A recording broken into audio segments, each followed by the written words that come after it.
Welcome everyone for day 2 of the festival. Just to begin with, I think I would like to introduce you to certain initiatives that Belongg has been doing within the inclusive schools sector. We started Belongg Student Program, Ambassador Program for Diversity and Inclusion 2021 in February this year. And we realized that the prejudice and bias that LGBTQ students as well as students with disability face at school is a substantial problem. And we have been developing and rolling out, certain initiatives to be able to address some of these. And this is important because in spite of the, National Education Policy 2020, I think like there is still very few schools which actually cater to the vision of inclusivity. um, so we have started this program in order to work with students who might wish to take up leadership positions within their schools and strive for inclusivity in whatever capacity they can, right? um, so that's one of the things that we did. I think in May we launched Belong Writing Contest, in which like we allowed students to submit their artistic, through their artistic mediums, what they think or feel about inclusion and diversity, as well as mental health, especially given the pandemic. So we started with that, and we received quite many entries, around 150 entries from students. We hope that we are able to bring them up in the open mic that would be held in the evening. So yeah, I think like Belong Inclusive Festival is just the start of a line of initiatives that we plan for nationwide rollout of inclusivity campaigns.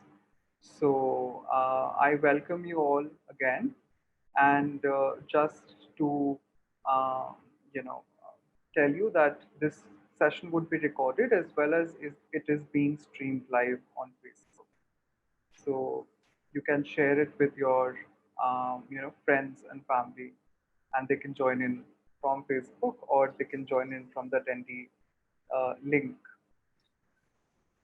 So I would be handing it over to Pranati, who would be introducing the panel for today. And we are joined with really talented group of panelists today, and really looking forward to the panel. This panel would be followed by our fourth panel, which is about inclusive classrooms. Looking at what we have achieved so far and envisioning a future of inclusive schools in India. Uh, and in the evening at 4 p.m., we would have an open mic wherein school students will be able to participate and narrate, their medium of creativity. Um, so yeah, um, envisioning a quite interesting day today. Over to you, Pranati. Thanks, Saransh. Hi, everyone, and welcome to session 3 of the Inclusive School Festival.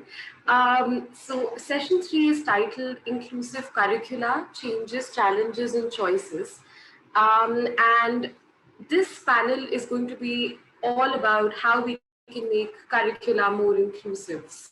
So if I had, and a huge welcome to all our panelists. Thank you so much for joining us today, for taking the time out from your busy schedules, especially on a weekend morning, to be here with us today. And a huge welcome to all our attendees as well. We hope you join us throughout this session and through the next sessions as well.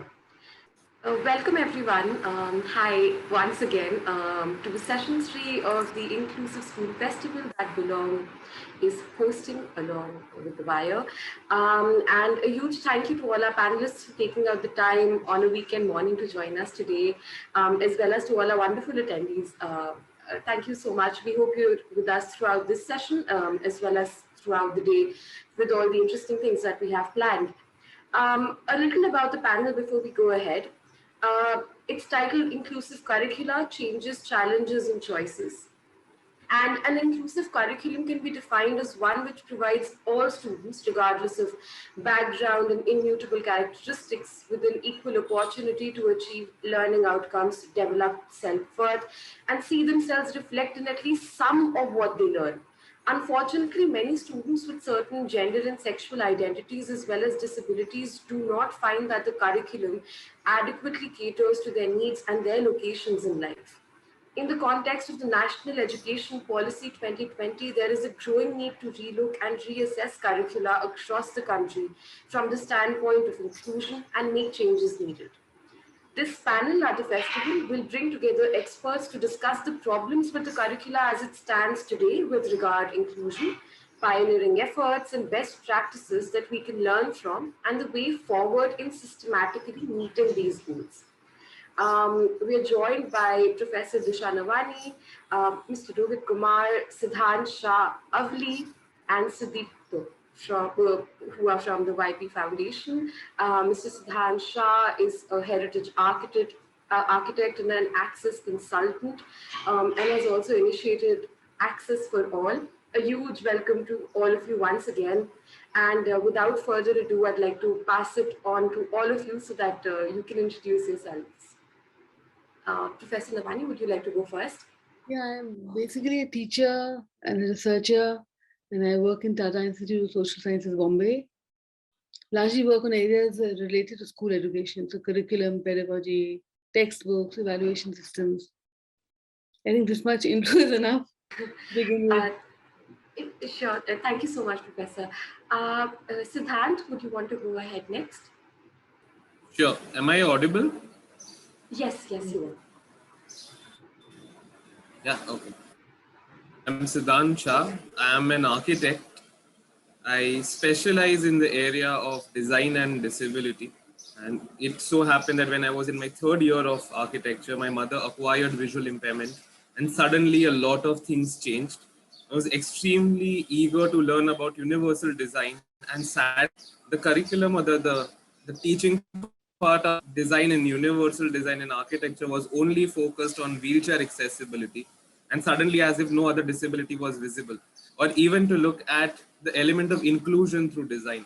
That's where the journey began, and then we started working. I studied in Greece later, where I focused on working and developing spaces for the forgotten stakeholders, and then coming back to India with the space of like art, culture, and heritage to focus on whether these places, like for travel and all. So once my mother was actually asked to leave an art gallery, they got scared that she would touch something, and that was not.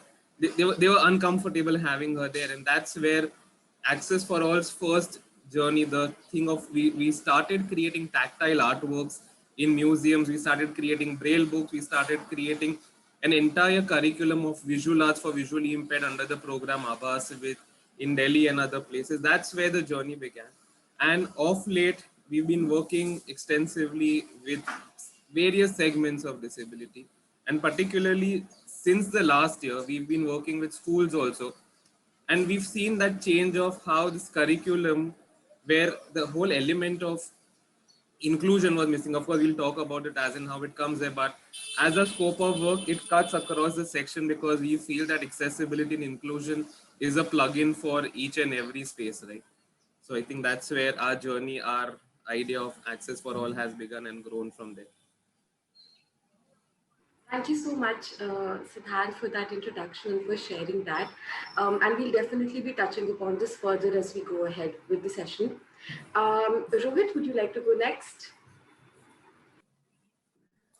Sure. Thanks, Pranati, and thank you everyone for joining in today. I'm really excited to learn from each one of you and your work. My name is Rohit, and I work with an organization called Apni Shala Foundation. It's a non-profit organization. Our work primarily is in Mumbai, but since last 2 years, we have been working with schools, organizations across India. Our work focuses on building social and emotional development for young people.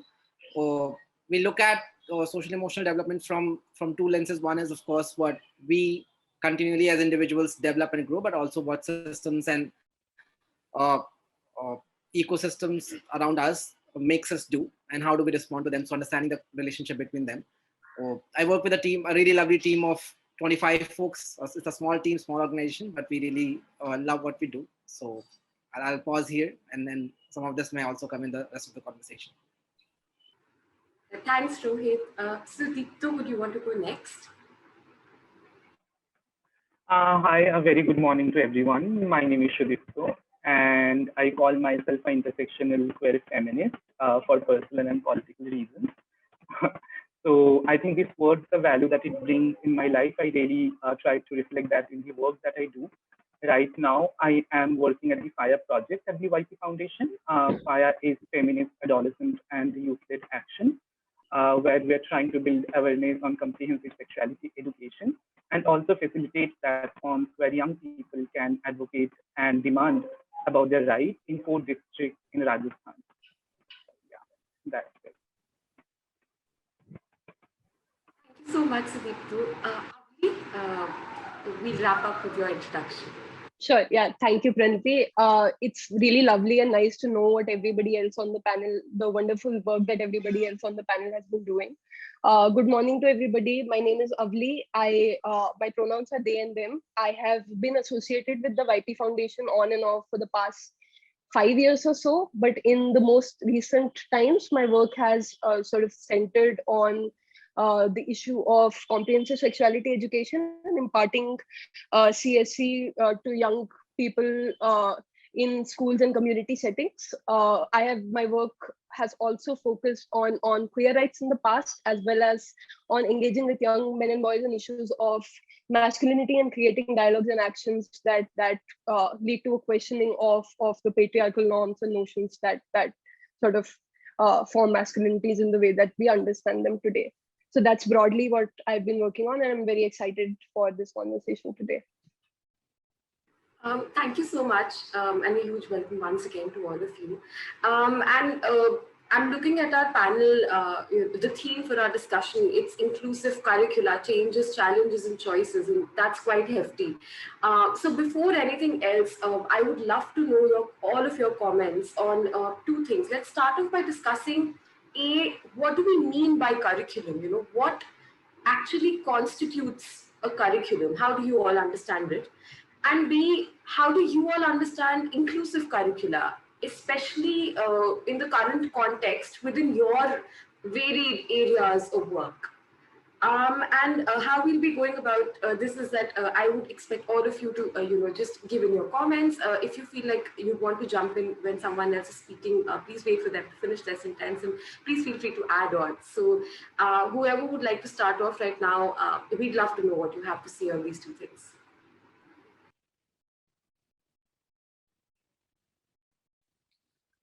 Should I go first? Absolutely, Professor. Yeah. So curriculum there's no definite meaning really for curriculum. It's a much broader concept, though there are people who try to define curriculum. Some people refer to it as content. Some people say that it must have an ought to component, because that's something which you should be doing with students in schools. So, and in India, unfortunately, curriculum, the understanding of curriculum is restricted to textbooks. That is our curriculum. That's the be all and end all of whatever happens in the classroom. But otherwise, if you were to understand curriculum, it basically refers to the goals of education, to the aims of education, to the kind of vision of society, the kind of society that you want to have, and more specifically, so the broader kind of framework, value framework, within which you do stuff in school. And specifically it refers to what you teach, how you teach, and how you evaluate what you teach. So that is a kind of a broad understanding of curriculum. But like I said, in India, it's largely the textbooks which has become the de facto curriculum. Yeah. I kind of resonate with Dr. Nawani, and I don't know if I have told this before, but I was one of her students. So my understanding of curriculum comes from what I have learned from her when I was at TISS.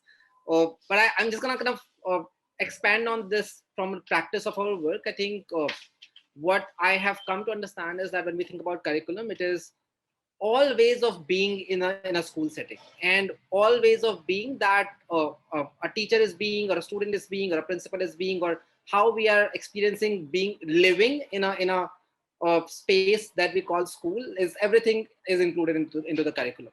So some of it would be lived through the content or the textbooks, but some of it would be through the kind of school prayers that we do, or kind of lunch routines, or kind of the way school is structured. Or are there stairs? Are there lifts? Are there accessibility? Where is the washroom? Who stands around the washroom? All of it is part of the curriculum, because curriculum is the living discourse of how we can learn to be in ways that we would want to be. So yeah, I'm just gonna pause here.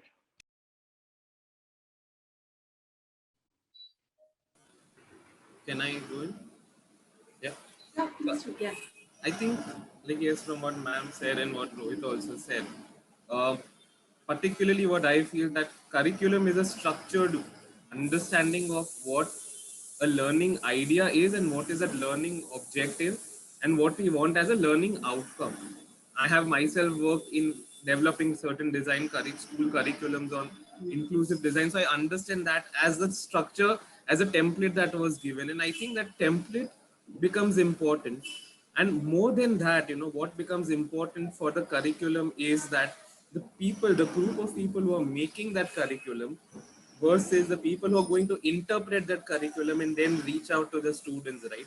That chain is so important. And I think for me, inclusive curriculum talks about the element of chain, that how each and every person, like, we realize that it is not only about making an inclusive curriculum, but it is important to impart capacity building for the educators to understand and use that.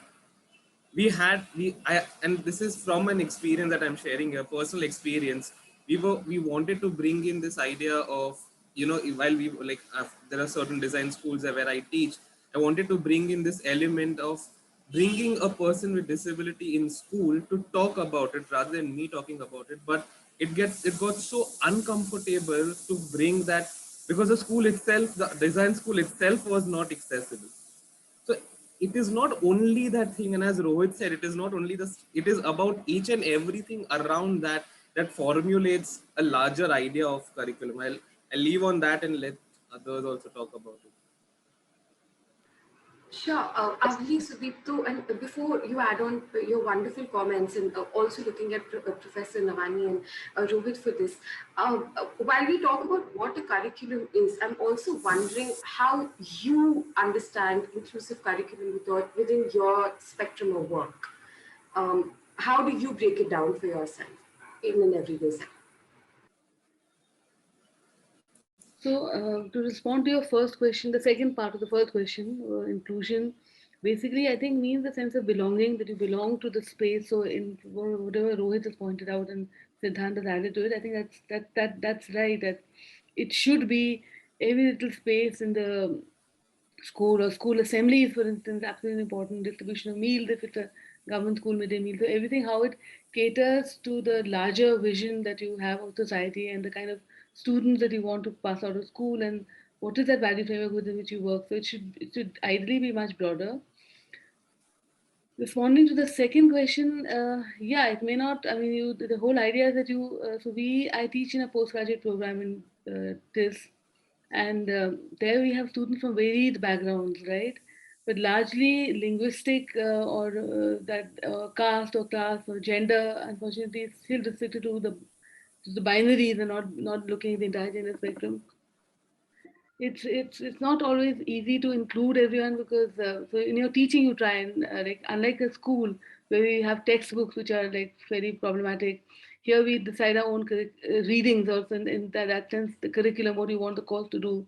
So we try and engage students in conversations. We try and, like, hear everyone, and not just hear as a teacher listens to students, but also contribute to the debate or the discussion which is happening. But yeah, there's many a slip between the cup and the lip. So whatever you speak about, you may not always be able to execute in that manner. Especially with the online classes, the going is very tough. Yeah.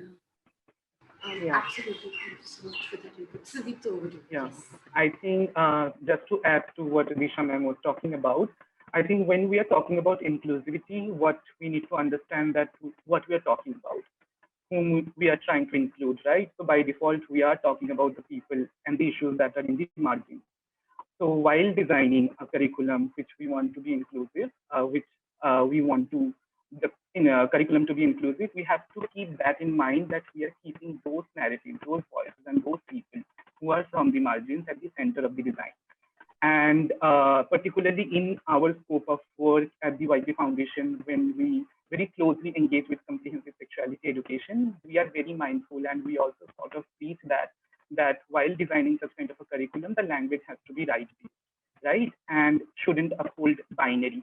Because what we don't understand that a lot of times in the curriculum, the kind of binary we see, there is no gender neutral pronoun or the families. We just try to show a certain kind of heteronormative structure of families.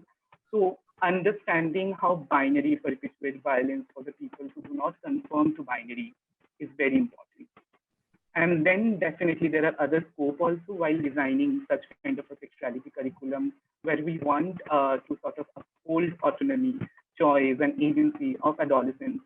And at the same time, what we also want, including a lot of case studies and role plays, where those case studies and role plays are not only talking about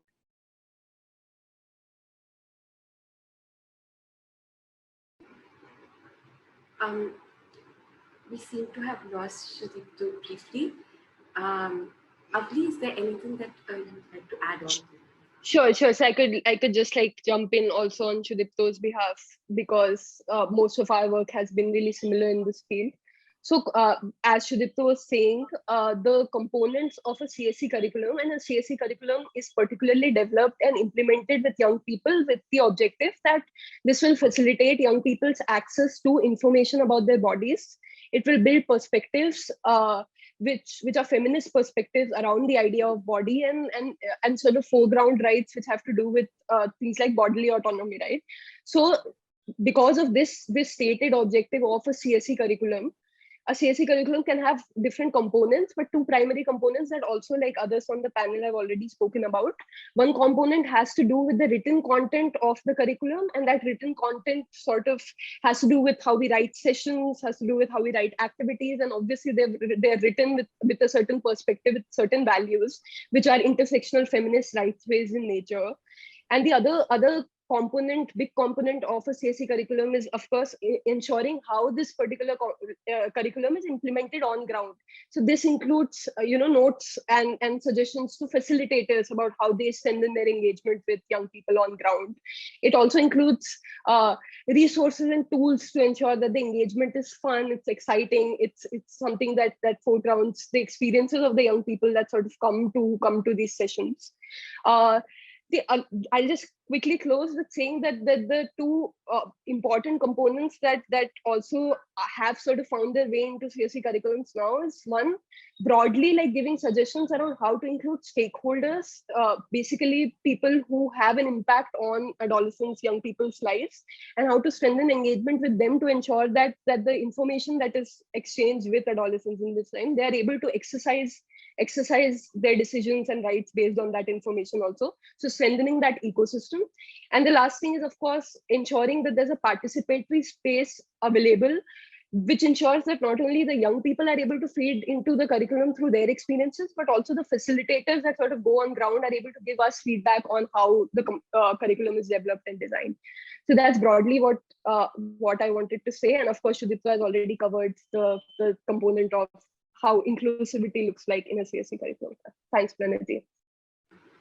Thank you so much. That was wonderful. And I think we've covered a lot of ground in terms of just expanding the definition of curricula itself within the textbook, outside the textbook, more importantly. And I think it would be interesting to go into specific details as we go further along the session. And Professor Navani, I'll start with you. And I was recently going through your 2018 piece titled, "Is There a Learning Crisis in Our Schools?" And it mentions the challenges the school curriculum landscape faces as it stands then, 2018. In your understanding, where does the school curricula fare today in terms of being inclusive in 2021? So learning crisis, of course, refers to a lot of things which I not get into right now. But see, in schools, it is a textbook. Textbook rules the roost. I mean, it's the overwhelming central idea or a book which around which learning kind of revolves.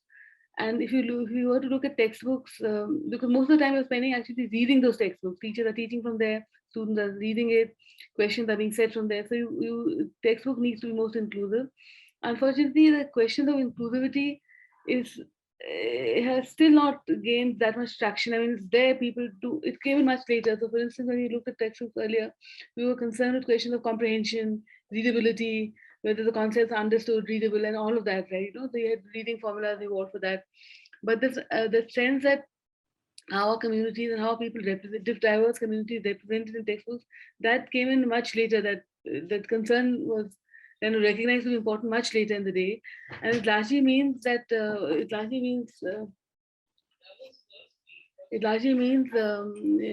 content analysis of textbooks.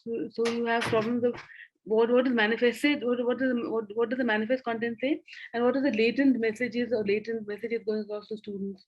So this is also called symbolic violence. There are some communities, some people on which you symbolically sort of impose violence. So for instance, if you look at tribals, the representation of tribals in textbooks, tribals are just put together as one category. The people who live in jungles, eat probably wear 2-3 leaves around them, live on trees, and do those. So it's a very restricted understanding, and it's basically about two things when you talk about inclusivity, whether they're people with diverse backgrounds or needs or personalities or whatever. Are they represented, A, and B, if they are represented, how are they represented? So largely, if you look at textbooks, it's a male, North Indian male, which you kind of come across. So even in terms of language, which is used to describe people, or the role that they're shown to play, the khoob ladi mardani ho to jhansi wali rani thi, male-centric language. So this problem of inclusive, so gender, religion, even in the illustrations or the content which is there in the textbook, the diversities are not really represented. In fact, couple of years back in Maharashtra, there's a Maharashtra sociology textbook which had become the butt of jokes, because there's a particular chapter which talked about women, and it said that women who are ugly, they need to pay dowry. So it was kind of justifying that you are ugly, you better pay dowry, and that it has become a WhatsApp joke, unfortunately, and was doing the round. So Economic and Political Weekly had gotten touch with me. They said if I could write something on that issue. And I read the chapter. It was bizarre. Things like, if it was a sociology textbook for senior students, it says stuff like, when women go out, they meet other men, they have chai coffee with them, they go out of they don't take care of their mother-in-law at home. It was like bizarre. So all kinds of wrong, and also very in the face kind of like messages and values were being promoted. And regarding gender, we are still stuck with the girl representation of girls and representation of boys. So girls were underrepresented. So the number count becomes important, frequency count, how many men versus how many women.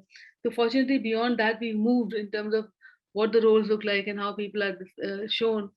But then covering the entire gender spectrum is still, I think it will still take time. Definitely, Professor. And you've covered some extremely important and interesting points when you're talking about the systematic violence that is occurring through textbooks, and how that is a very essential component of the curricula that we are talking about. And even in the initial note, you mentioned how curriculums are centered around textbooks in India, so they become largely the most important source of dissemination of information. And you yourself have been a part of several evaluation and research projects around the same.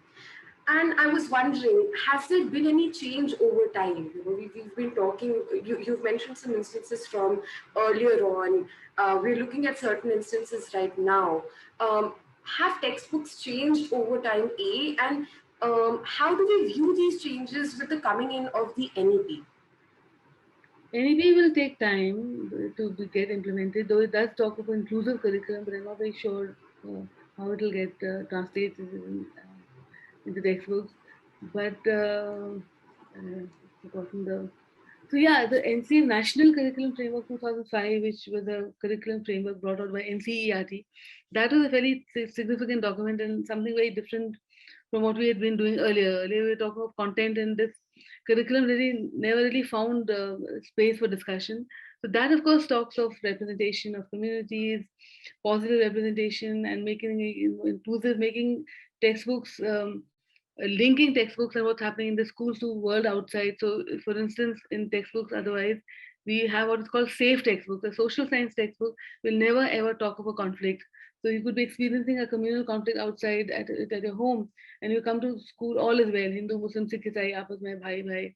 Or tribal, where are tribals found? I mean, they're bizarre. If you read the textbooks, unfortunately, not so. NCF 2005 NCRT textbooks were fairly significant in terms of what they try to do, in terms of talking about people like Om Prakash Valmiki, his Juthan, and experiences of different groups, marginalized groups. But most states right now are still struggling, or there is token representation. So the first thing they ask after textbooks are made, sir ji gin log aur ladies kitni hai. So every chapter now has a woman. Shikshika ne pucha, Munni ne ye pucha. So it's still tokenistic, you really find people from the Northeast. The Northeast also is not one category, but you really find people with different voices, people who look different, people whose names are different, people who are experiencing life differently. All that doesn't really form part of the curriculum, or and the textbooks. And NCF 2005 was very significant, but then now you probably have another NCF, which I don't know whether it'll go ahead with a similar understanding, or the learning outcomes have unfortunately become important. So this discussion that we're having and the wonderful work that my colleagues here are doing in spaces, this is not yet mainstream. So mainstream is still stuck with the content, and now the learning outcomes have become the big thing that children need to know, foundational and literacy skills. So we still have a lot of long way to go. Long way to go. Absolutely, Professor. Thank you so much. And we do have a long way to go. And on that note, I had a question for Rohit.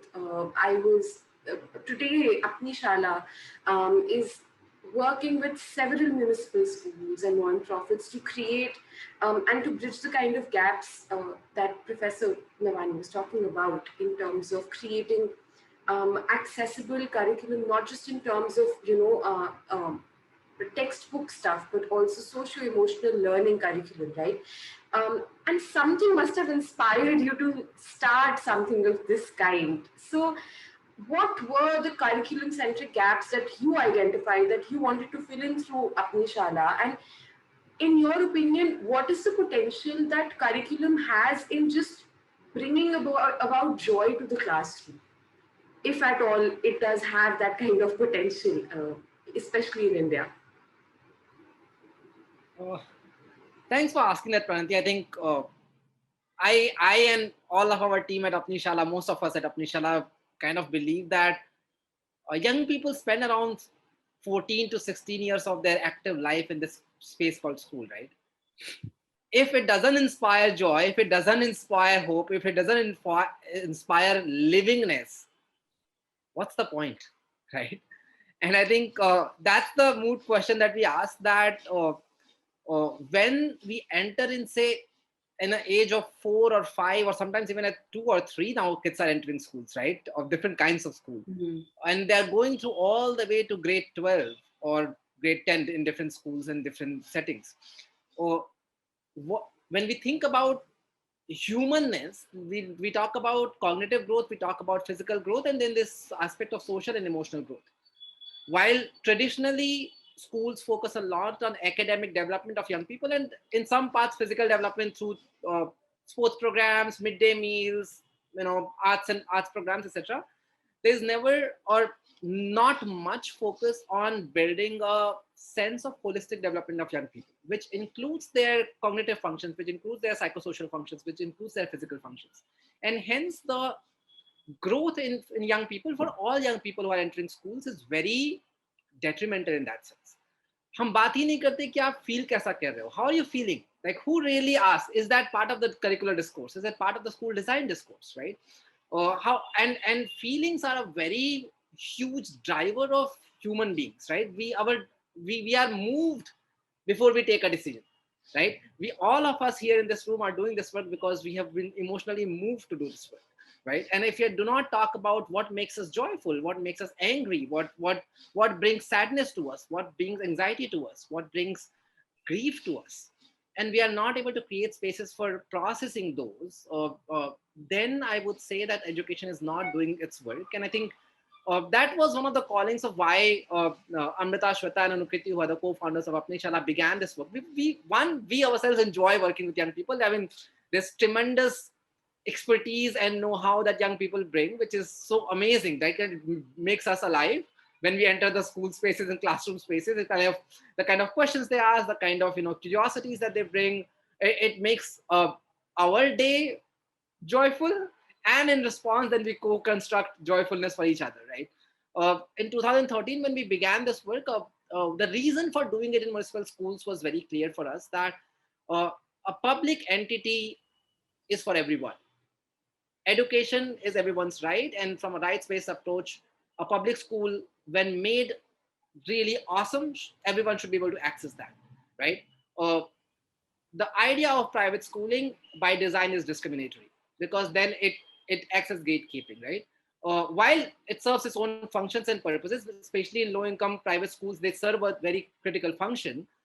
We must as a society question that, how are public, private, different types of private schools, international schools, elite schools, low-income schools, are private schools are serving, what kind of functions are they serving, and how gatekeeping is being maintained in those schools. Hence, we believe that if public schools are really robust, solid frameworks, everyone will have access to that, and then whosoever comes to those schools should have access to high quality or holistic development and growth.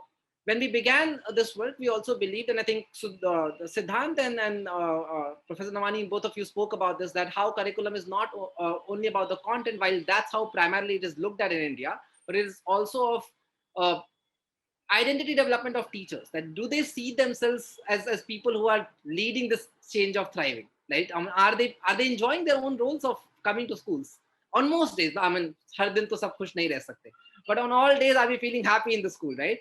Are we feeling joyful? Are we feeling excited to do the work that we are aiming to do? So a lot of our work is on professional development of educators who enter through Apni Shala into the schools, but also we work with municipal school teachers in building their capacity and their sense of well-being. Are they feeling well in the schools, right? And that's the scope of work we are hoping to do. Our work is very informed by this idea, Pranati. There's an educator named Emily Jane Style. She has done this work called Curriculum as Windows and Mirrors. It's a really beautiful work where she talks about that half of the curriculum walks into the classroom when young people walk in. They bring curriculum with them because their lives and stories and lived experiences are the curriculum. So when we are working with them, when we are designing social emotional curriculum, we ensure that their lives are part of that discourse.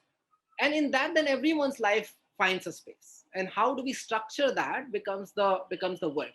And I think in doing that, I think Sudipto, you asked this question, that who are we trying to include, right? The question is that who are we trying to teach?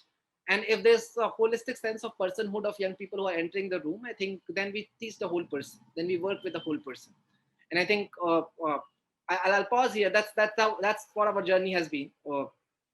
Hopefully, right now we are working with 18 municipal schools in Mumbai and a couple of non-profit organizations. And we hope to see that this work continues to grow, not just through Apni Shala, but we believe in partnership level work. So we don't want to start Apni Shala Delhi or Apni Shala Chennai. We rather work with organizations who are already there and doing similar work. How can we work together in taking some of this work forward? Yeah.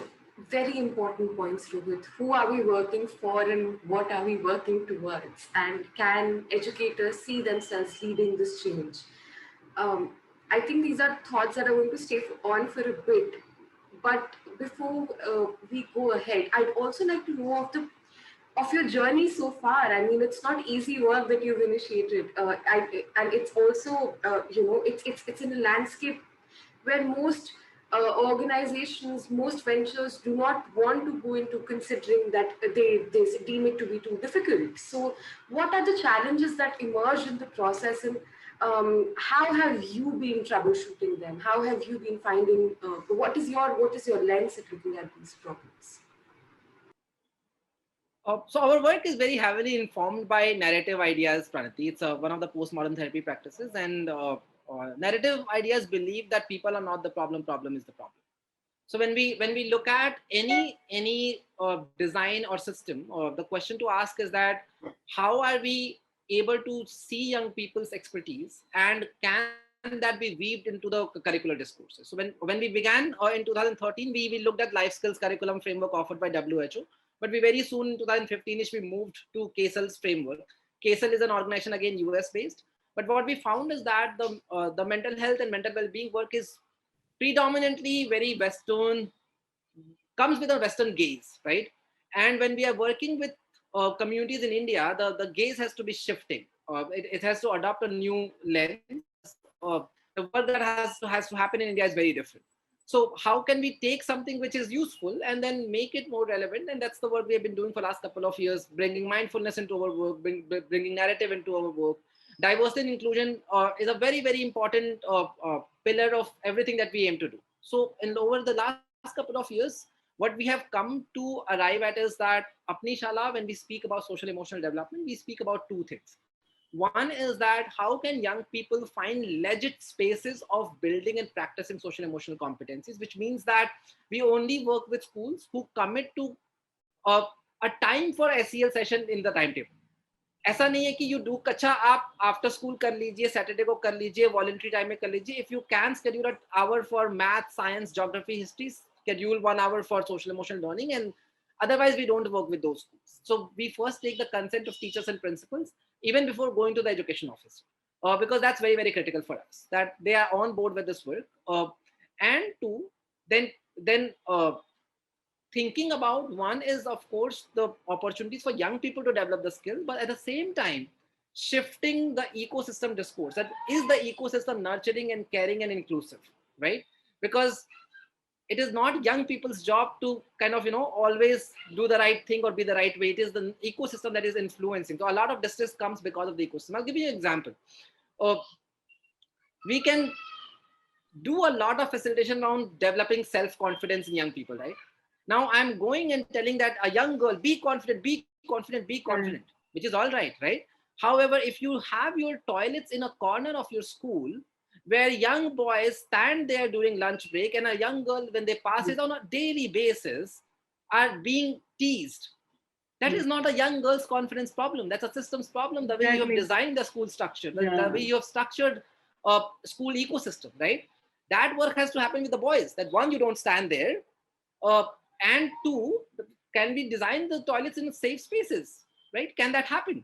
That's the design problem, right? So that is an ecosystem stuff that we talk about. That sure, young people, from whatever gender you are developing a sense of self-confidence, which is coming from a sense of understanding self, and at the same time the ecosystem shifts, because a lot of emotional triggers, a lot of distress, a lot of trauma is from the systems, right? It is not from the people. So how do we develop that relationship is the work. And that's what Apni Shala has come to understand, that it is very critical to do both of these together.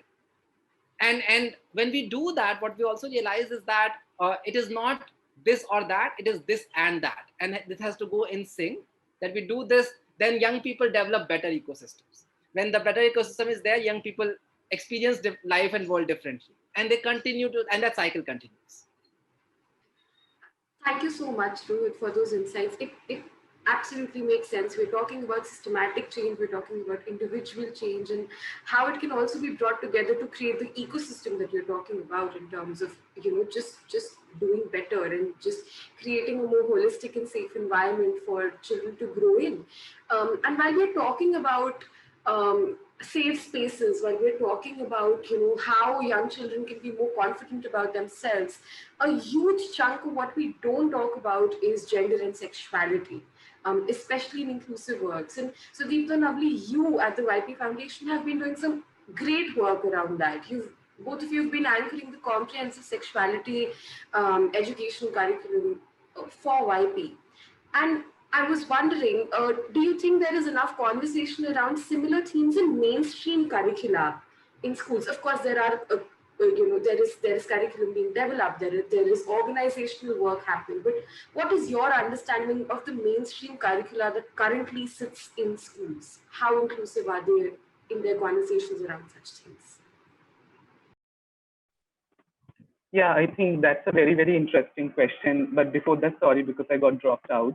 And also listening to the wonderful points by Rohit, it also came in my mind that when we talk about hope and joy, that also have to be part of an inclusive curriculum, because I think a lot of times, if people are marginalized, especially for marginalized adolescents, they don't have enough people around them to instill joy and hope in them, that the future is going to be better than the present.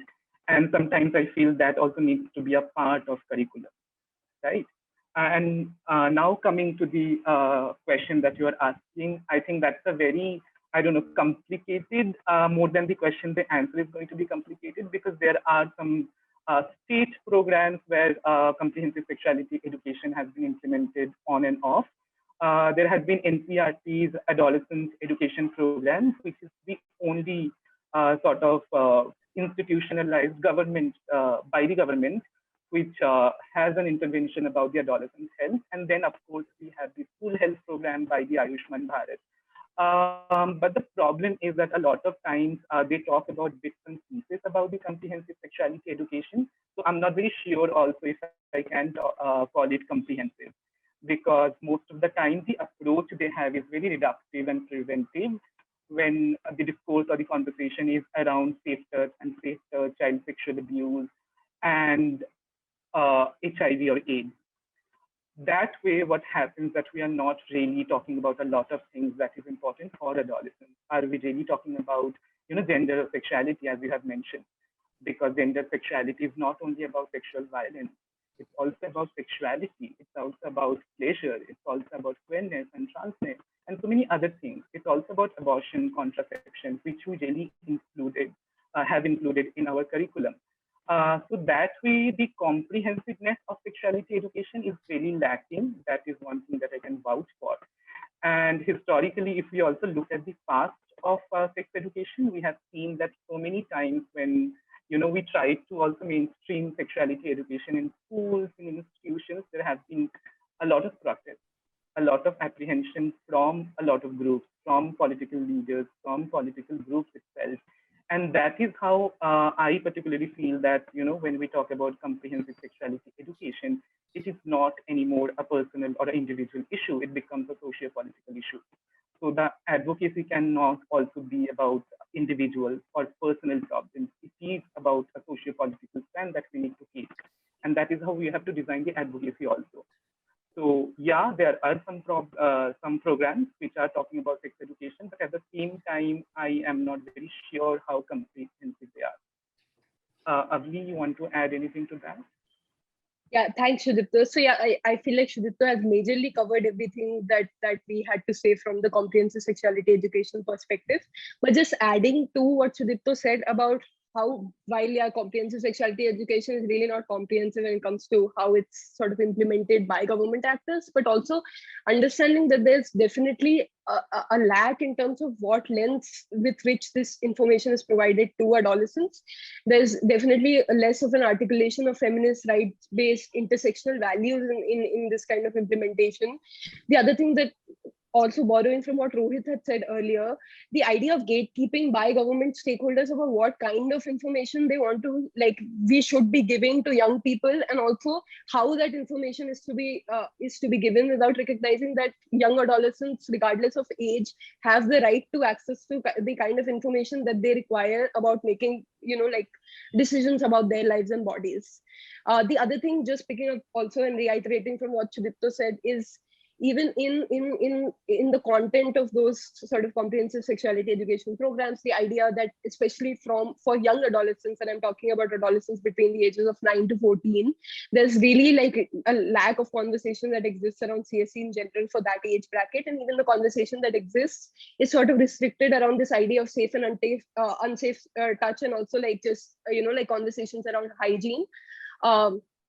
the other like massive problem is the articulation of how this content is delivered, and this a small example is that there's this reference to the participants or the audience as children, and instead of like seeing them as agential beings, seeing them as young adolescents who can are completely capable of making their own decisions if they're provided with the right information. So that's just something that I wanted to add to what Sudipto said. But yeah. Can I come in? Yeah, just a couple of points responding to what the panelists have been talking about. So they may be a bit random, not properly organized, but one is like, for instance, when I talked about tokenless representation, if you look at, for instance, there's a school for visually challenged girls in Dadar, Bombay, and Siddhant may want to look at it because they've used spaces and a whole lot of stuff in very creative, innovative ways where students, so you are aware of that school, right? Yeah, I've worked with them. So the flooring of the lab is different from the canteen to the corridor, so that when the girl walks in, she gets to know where she's entering. But if you talk of textbooks again, and sometimes textbooks are translated into Braille. So even on a very mechanical translations of Braille, like look at the picture above. So how does a girl with the poor vision use that book? So, and the other thing is like when Rohit is saying that there have to be structural changes. Education alone cannot do everything. It can't transform the social world for us. Nor is it fair to expect individuals to constantly change and like, they need to adjust or change or whatever, bring about the change. That's not possible. So we had a CCE, continuous comprehensive evaluation, which most of you have heard about. And so it was basically when the whole idea was that board exams put a lot of stress on students. So the idea was to have continuously and comprehensively assess students so as to support them in their learning. It was and remove the stress. So there was this first document by CBSE, which is called the Manual for Teachers. And it was really, so they talked of co-curricular skills or like life skills which need to be imparted and need to be assessed as well. Assessment, because it was within the evaluation framework, assessment became the central concern. So they had stuff like, a student needs to be courteous and the teacher needs to mark the student on being courteous. Now the manual actually says that if a student greets you once, you cannot be very sure if the student is courteous, but if the student greets you 5 times, it was like bizarre, and the student needs to confide in teachers. If the teachers are not, are not democratic or themselves like perpetrators of violence, how do you and why should you confide in the teacher? So there has to be something outside of me as well. If there's no toilet in the school, we need to do something about that, right? So yeah, so the way it was conceptualized and the way it was implemented went all over the place. And a child needs to be cheerful. You have to now mark a child for being cheerful.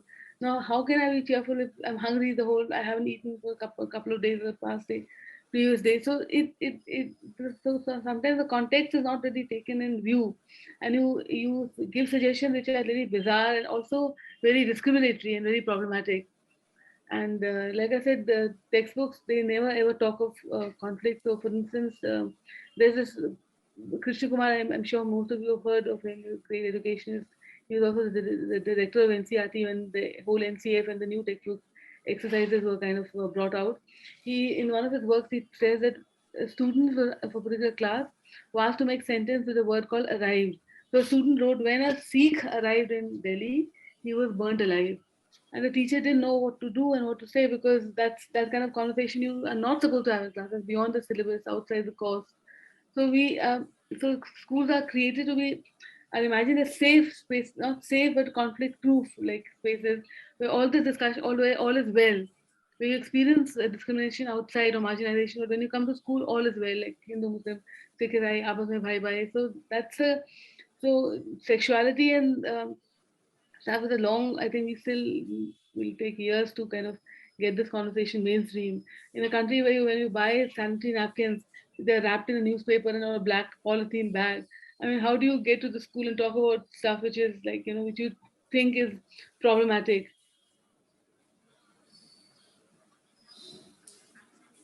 And teachers themselves are frankly, like, most of the time teachers are, especially the government school teachers, they spend most of the time outside the classroom, right?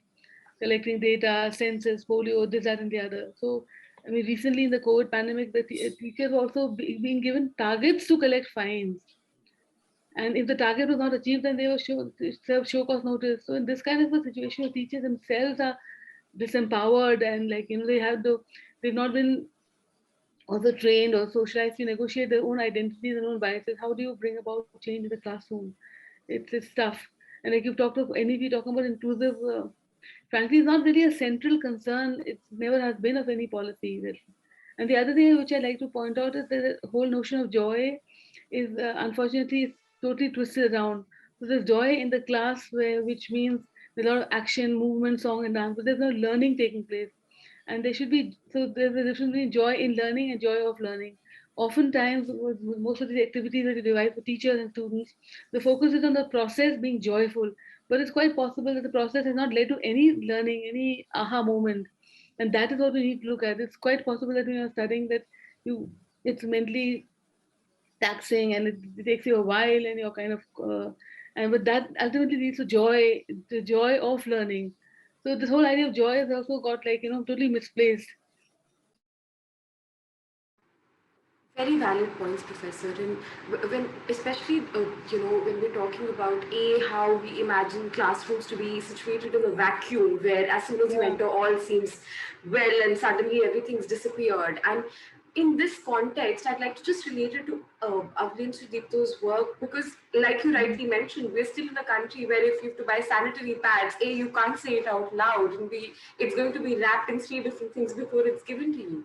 In that context, Avli, you've been co-developing, the comprehensive sexuality education curriculum, and you mentioned that there's an intersectional lens that you've been trying to adopt through it, and you've also been involved in its implementation, and especially having some really important conversations around very complex but very, very important and very real themes, right, with young people across regions. So I was wondering, how do you bring out intersectionality as a lens, not just in its development, not just in the development of curriculum, but also in its implementation? What have your experiences been like? Thanks, Pranati, for that question. And also thank you to Disha for bringing in your inputs in the last conversation that we were having around identity, access and everything.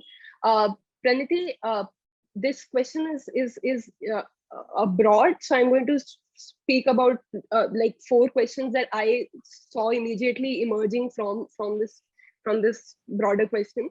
And this is something that also other panelists have spoken before about, is when we talk about bringing intersectional conversations in the classroom through curriculum.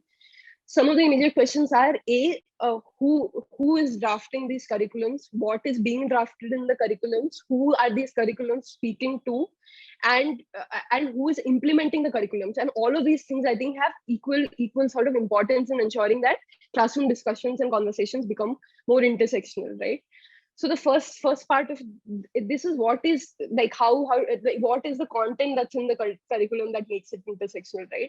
And one thing that we have sort of ensured in the curriculum that I have co-developed at YP is that a conversation around identities is necessary, especially in its connection with how the identities that we embody and are born with sort of have an impact on our access to services or our access to information, and strengthening that information with the participants that we engage with. The second very important part of ensuring that classroom discussions are intersectional, and I feel like this is something that might seem very obvious, but it's actually not obvious when it's implemented on ground, is understanding that the participants that we engage with, the people who attend the sessions, they come from a whole host of different identities, and they embody a lot of different identities, right, that have interlinkages between them. The important thing in engaging with participants who have those identities is to understand that to have intersecting identities does not mean that those identities are additive, in the sense that those identities, like their specific experiences could be added, and that would solve the problem, right? Because when multiple identities sort of interact, they create specific experiences that need to be addressed. So if in simpler words, if I have to say that there's, as a participant, we have a disabled queer person, in a young person in our sessions. Now, to say that if we address issues of disability, we address issues of queerness separately, and think that addresses this person's intersectional identity, then that's not going to happen, because those identity, disability, and queerness, when they interact, create specific experiences that also need articulation, right? And I feel like those are some things that cannot essentially be built into a curriculum entirely, because of the many myriad different identities that we have, right?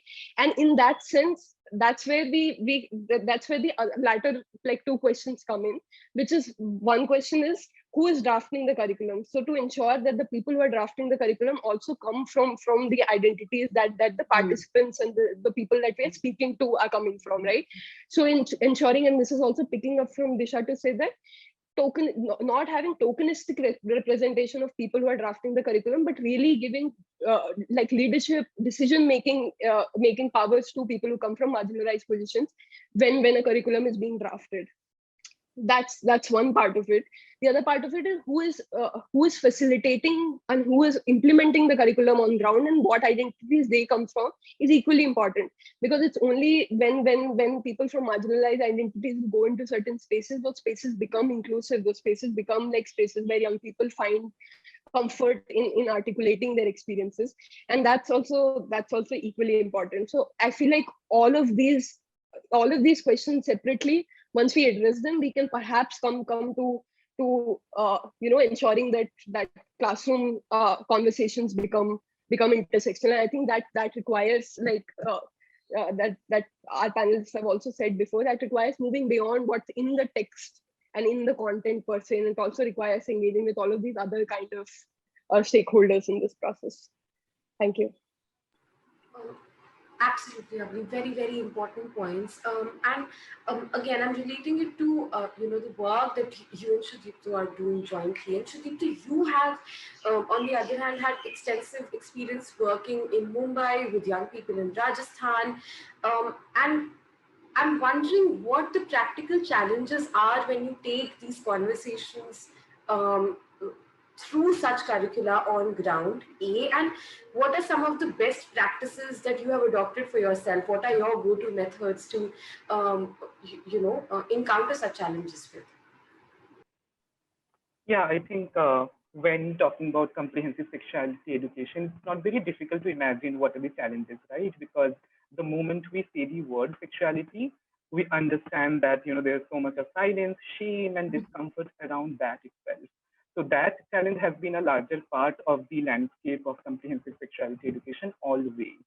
And most of the time, we see the parents, teachers, or the members from the community, they are very apprehensive about, comprehensive sexuality education being implemented with adolescents, because one, their own shame and discomfort that is attached to sexuality, and also because there is this larger notion of looking at adolescents or children as non-sexual beings.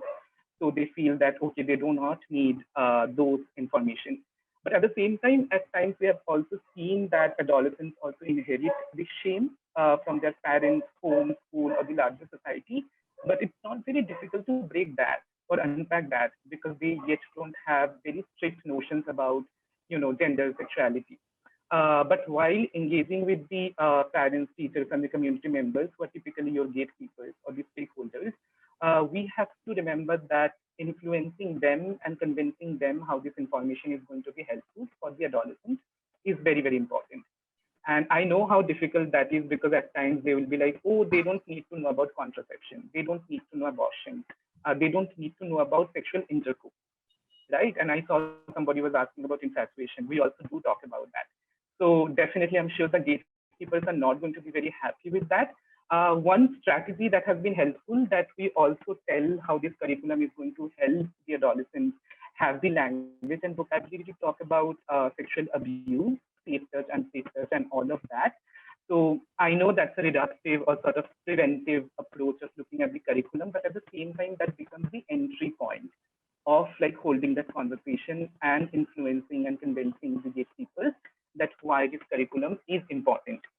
But at the same time, I also want to say that one shouldn't stop there, because a lot of time we have realized, and we have also learned that in a hard way, that the gatekeepers or the stakeholders, they feel that these adolescents are just going to be happy with the knowledge and nothing else is going to happen. The actual conflict happens when they start using those knowledge, right? So making the gatekeepers understand that the adolescents are also going to use those knowledge that they have been consuming from the curriculum is also very important, because especially in terms of like any disclosure happening, a lot of times we have seen the parents or the school, they become really apprehensive to us or the curriculum. They feel that maybe we have planted those ideas or the language, or like we are influencing them to talk about that. And probably no instance of sexual abuse might have happened. It's just that they're making the story. And that's a ballgame, but a different ballgame altogether, right? How we look at child sexual abuse. So that way, a strong system of redressal is very, very important. And that has been our realization while conducting comprehensive sexuality education, because in any instance of disclosure, we have to be sure there is a redressal process in place from where we can find the support and we can find the help also, so that we can authentically make sure that we are safeguarding the child and their well-being. So that is very important.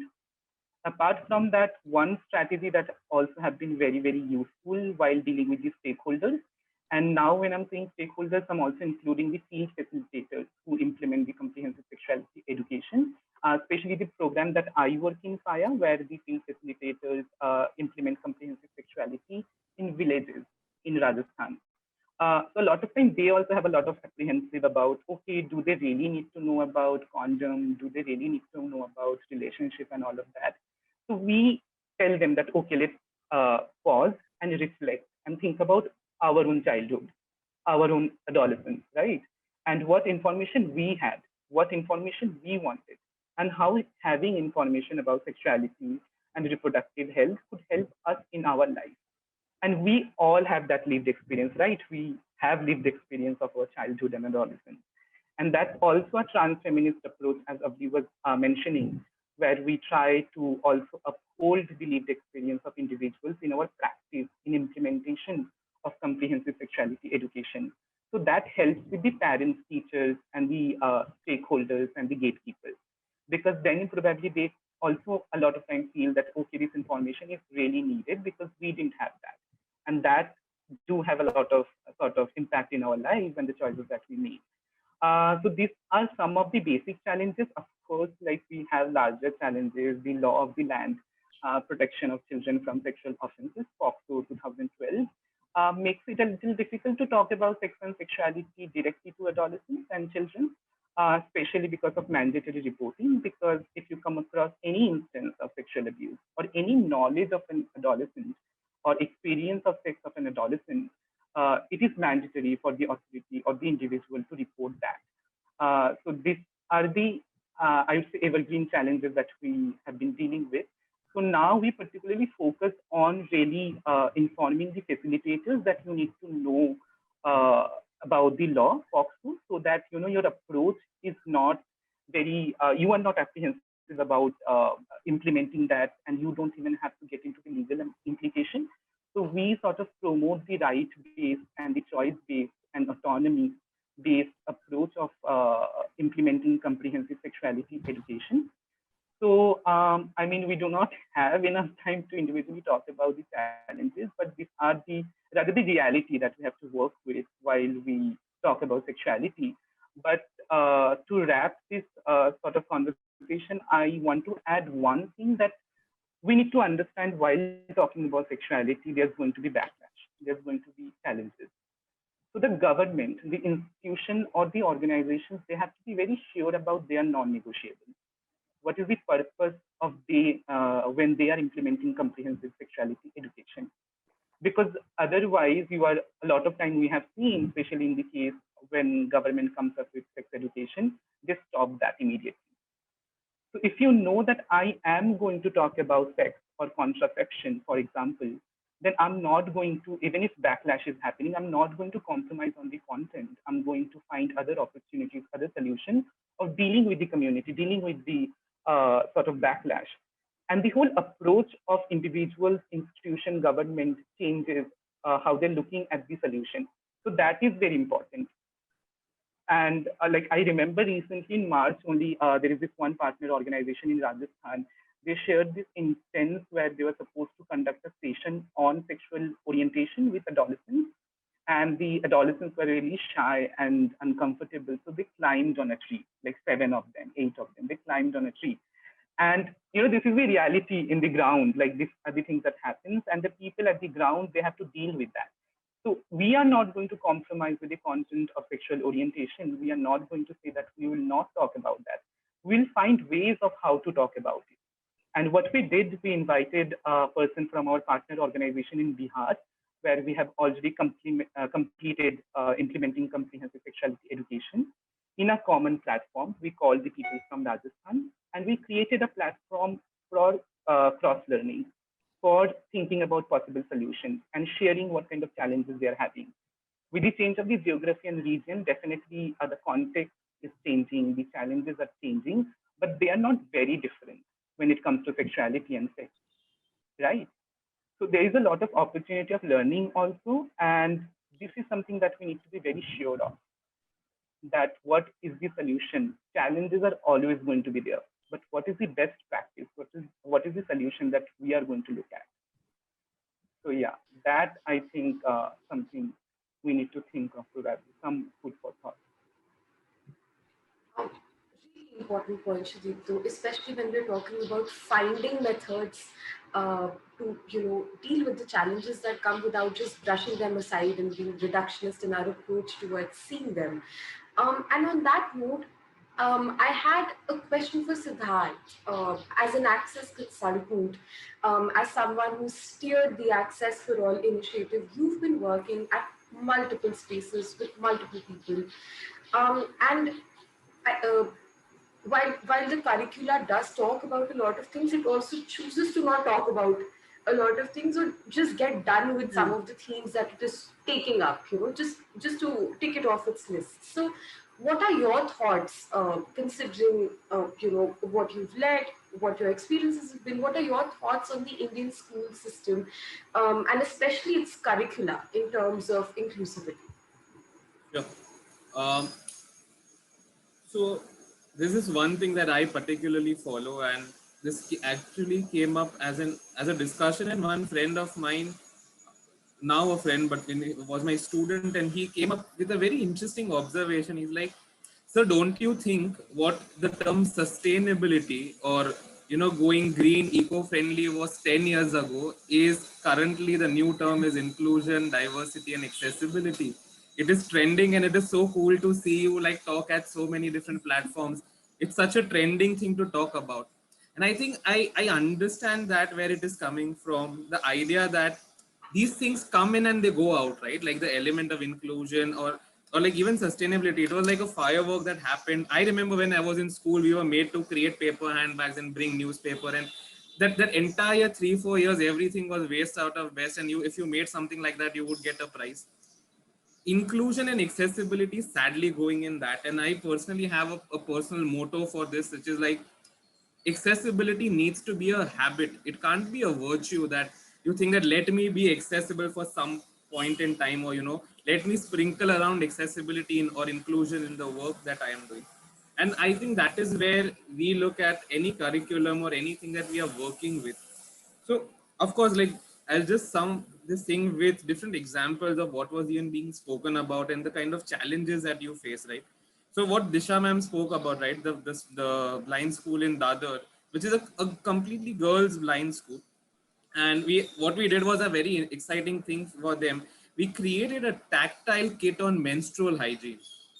For the longest time, the discussion was happening with they did not have this.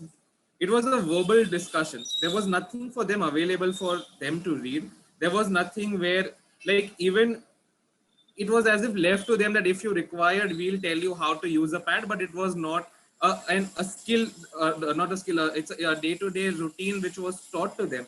Then on understanding and looking at, so our approach has always been to start with the gap analysis.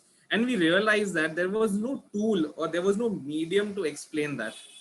Sex education also, particularly with children with disabilities, been something that Access for All has been looking at, and it's a challenge to talk about this. The first challenge is just to break into the school system to tell the educators that it is an important thing to talk about, because the level of mismanagement, the level of manhandling that happens is really sad. Like, and the reason that we decided to make this braille kit on menstrual hygiene actually stems from there, because we were working at the blind school in Jaipur, and this one girl, while we were discussing something, she spoke to one of our coordinators who was again doing a gap analysis, and she's like, I started with my periods and it was very difficult for me to talk to someone. I told my sir, and then my sir took me to meet somebody, and then later we got to know that she was actually taken out to meet somebody else, and that was not a doctor.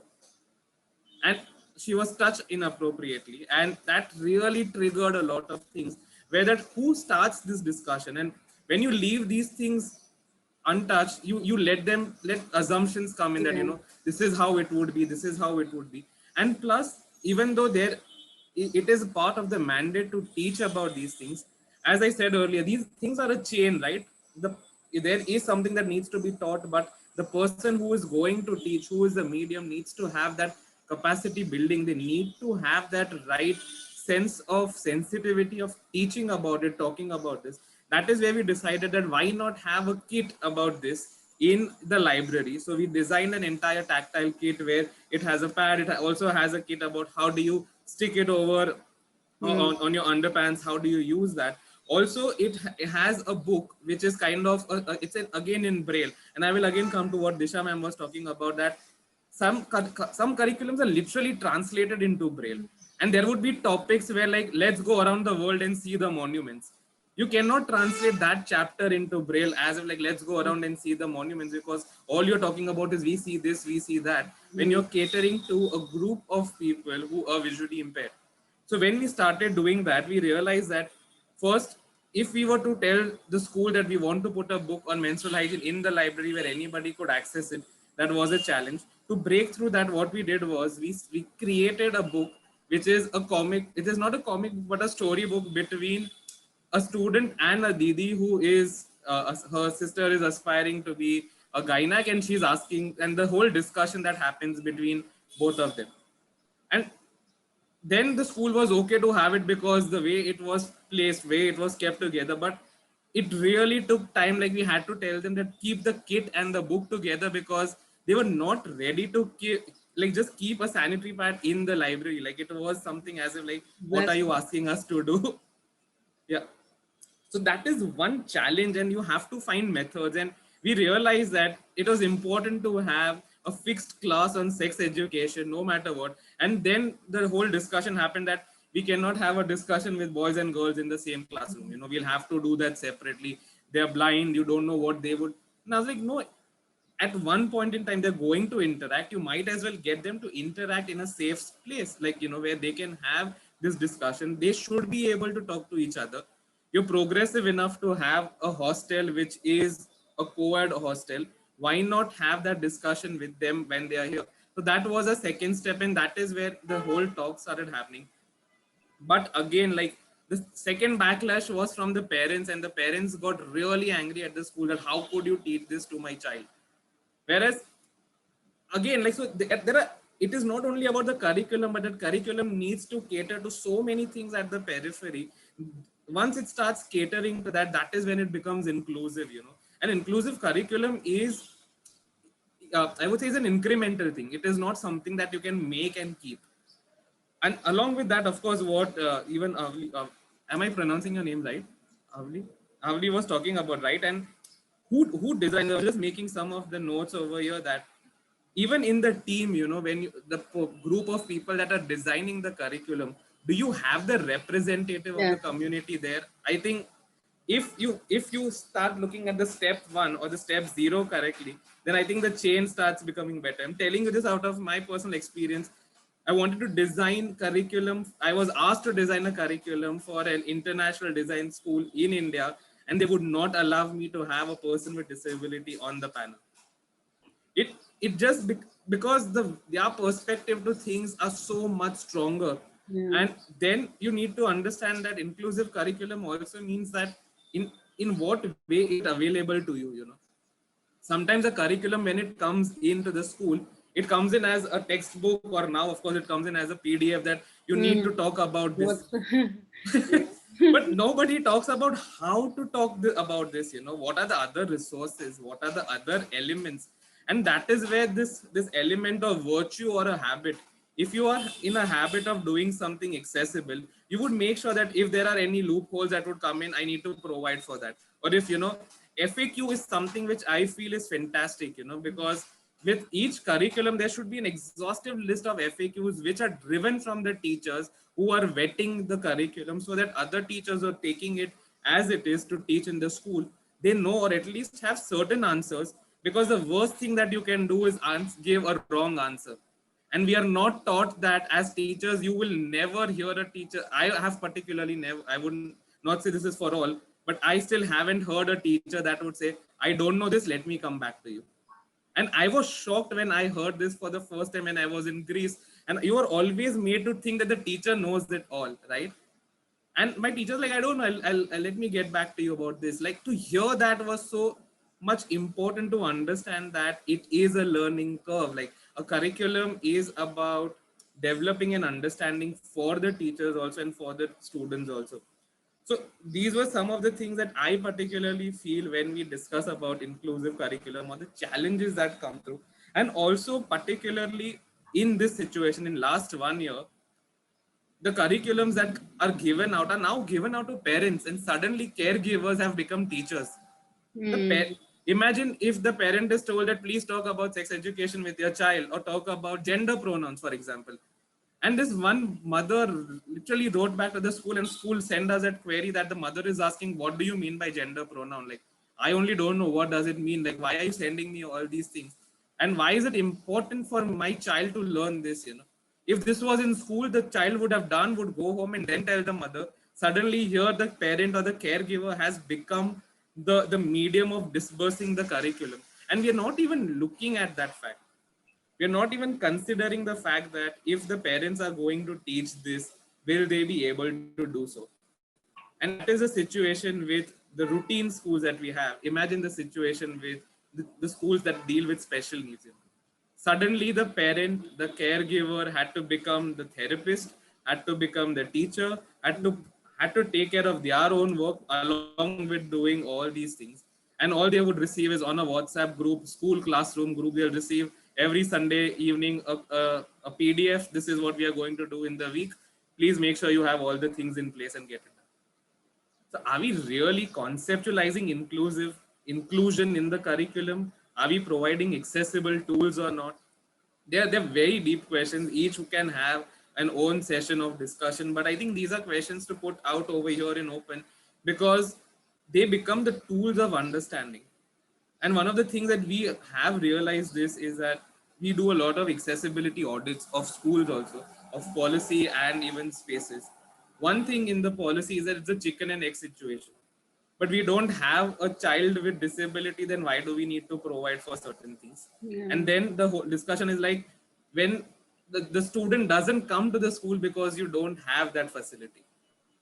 So how do you look at inclusive schools, or like when you look at schools that particularly cater to an overall holistic group of people, right? And I think, I don't know if anybody ever had, like, I don't remember ever being taught by a teacher with disability, right?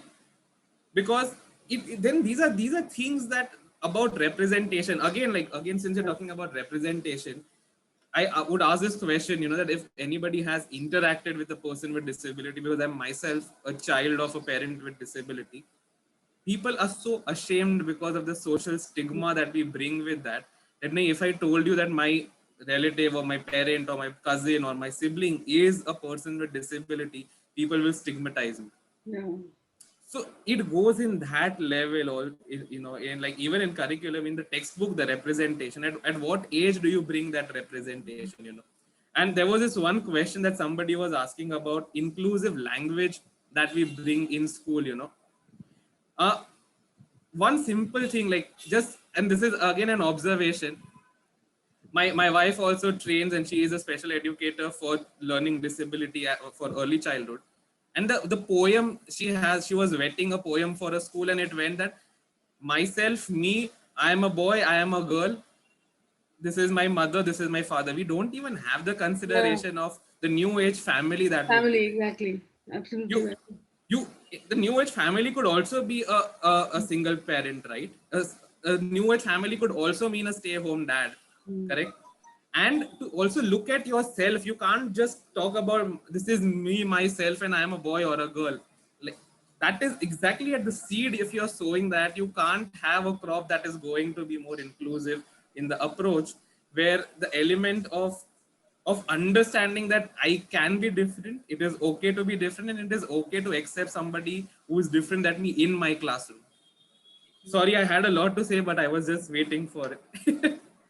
No, absolutely. And it was all really wonderful. And so much of what you say resonates with me as well. And I'm sure with at least some of our panelists, if not all of them, because uh, there is a serious crunch of accessibility in all sorts of meanings that the word holds within it when we're talking about schools and classrooms and curricula. Towards the end, when you were talking about, who you're sitting next to, what representation goes by, and how you're understanding your own classmates. So we had a really interesting movie screening yesterday called The Happiness Curriculum. And that was around very similar themes. And a scene from that movie just struck me, where a child was sitting next to another child, and when one of them tells the other one his name, he was like, "Aisa naam to maine pehle kabhi suna hi nahi hai. I've never heard of such a name before." And it's something so common, but how do we even start to address these things, right? And another thing that I'm, thinking about constantly, especially when you were, giving us your inputs, was regarding what you just stated. Accessibility needs to be a habit, not a virtue, and it definitely can't be a sprinkling you add at the top. And of course, we do this at an individual scale, we do it at an organizational scale, but there is a serious need for this to also happen at a macro, almost state level, right? To almost ensure that these things are occurring. Rohit, I'll come to you in just a second if that's okay. Sure, yeah. There's an urgent need for this to also be taken up at some sort of macro level to ensure that we're having basic accessibility, if there is anything that we can even coin that way, right? But there needs to be accessibility, which needs to be ensured at a slightly macro level. So a major challenge then, which is often quoted, is about funding. So I was hoping to hear your thoughts on the current need for funding for inclusive curricula and education, especially again with the coming in of the NEP, when it is touching upon these topics briefly. How do you then view funding in its regard? How do you go about it? And Rohit, in case there's anything you'd want to add on right now or after Siddhanta's spoken, totally up. Sure. Okay. So I'll just give you one small example again on this. When you build something, when you build a house, you have a certain cost to the construction cost. And then suddenly you realize that I need an additional ramp also, because that is an afterthought. So that would be extra some money that you have. I think inclusion is the same thing. Like if you consider inclusion, if you consider accessibility during the conception of your program, of your teacher training program, or anything that you are doing, then it becomes part of the larger budget. Of course, your larger budget would increase by around 10 to 12%. But if you retrofit, your budget increases by around 33%. That is an understanding that is a reason. When it becomes a habit, it allows you to think in that accessible manner. You need to have people representing in the community, of the community with you in that space. That is when you can start thinking about it. We need to focus on, because you need someone behind you to talk to them. We still don't have a strict mandate from the government part, right? Like where, like for example, even in the US, if you need to build something, it has to be ADA compliant. Like if it is a public space, it has to be ADA compliant. Sorry, ADA means American Disability Association compliance. So how do we look at that over here? I see budget is is a secondary thing. It is an important thing. But first is the will to consider that, you know, the will to make sure that we would like to provide for accessible education facilities, you know. If then it also corresponds with the child rights also, right? Under the child rights segment, if the child has right to information in an easy and accessible format, what are you doing to provide that? And by not providing it, is the child responsible or who is responsible, you know? And that question, Your voice. I think your audio has been. so that was just a small simulation to give you an idea that who is responsible for accessibility, the person or the system. So Oh, if my mic goes on off, that's a it is smart move. Yeah. it is a system, right? If your infrastructure is in place, if your system is in place, if your facility is in place, automatically things would follow, right? But otherwise, I am here only, I am going to talk, I am as it is, like I could only change a certain element of it. What was required was that mic to be in place. So that is the larger idea of incorporating inclusion. You provide for the infrastructure, provide for the framework, and then eventually, once the skeleton is in place, the flesh would start growing. Sadly, we always look at it as a tattoo on the skin. Let's just put it up on whatever is existing right now to look it like we are inclusive. But it needs to be a germ that penetrates into the body of the system, you know. I think that is my take on it. Of course, budget is an important thing to relook at certain elements to change, because it is not only the curriculum that comes in, it is also the training, facilitating, enhancing the capacity of the educators at different levels, looking at how do you bring in these changes through various other satellite projects also that a school does and engages with. So that of course caters, but currently not worried about that. But the first part is to allow that understanding and awareness. This is important and to do that. Can I, Extremely important. can I share Absolutely. after Rohit? Rohit wants to say. Yes. After Rohit, please. You know, I think I kind of resonate a lot with everything that you've said, Siddhant. Is I'm actually thinking about when we are talking about inclusion, or if we look at it from an individualistic framework, that I am going to include Siddhant into this discourse. However, when we look at an inclusion from a community development point of view, I'll give you two examples of these. One is we run a school called Khoj, which is a school that we hope is exactly what Siddhant said, that is there a will to be inclusive? Then the discourse is that then any child who seeks admission gets admission. Uske baad, whatever you have to do, you do as a school, right? So we had a child who entered, is a age 4 child, entered our junior KG, had hearing delay. Now, the discourse is not to include just that child, but also what happens with other children in the room, right? It is not only about that child's learning in Khoj, but it is also about other children learning how to be in a diverse world, right? And that learning is equally critical. So when we, for example, when I mean, of course, the child was admitted and then the teacher was sent to a training.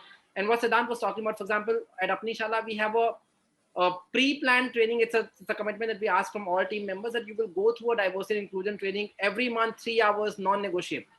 And that you do, whether you are a CEO, whether you are a helper, whether you are a teacher, throughout the course you are at Apni Shala, right? Till the time you are at Apni Shala. So how do we commit to that kind of work, and then not looking at only including this child who's coming with hearing disability or hearing delay, but that conversation is actually for all children, how we are, and many children actually, it's children who start creating different ways of supporting the child's learning. Like there are times that the teacher is giving instruction and this other child usko samjha deta hai, because they figure out their own ways of being, right? So how do we kind of include that in the process? The other example is again, when we began the school, we said that we will not have a school uniform. Let the children be able to come in whatever school dresses they wanted to come in. But what we found was that many a times when young girls, and I'm talking about age 4, age 5, right? When they would come in skirts, on those days, they will invariably not participate in sports. They would say, "Aaj mera man nahi kar raha, aaj main art karungi," which was fine when we initially began. And the decision of not using school uniform was again from a rights-based child का भी voice होना चाहिए. They should be able to come in the dress they want to.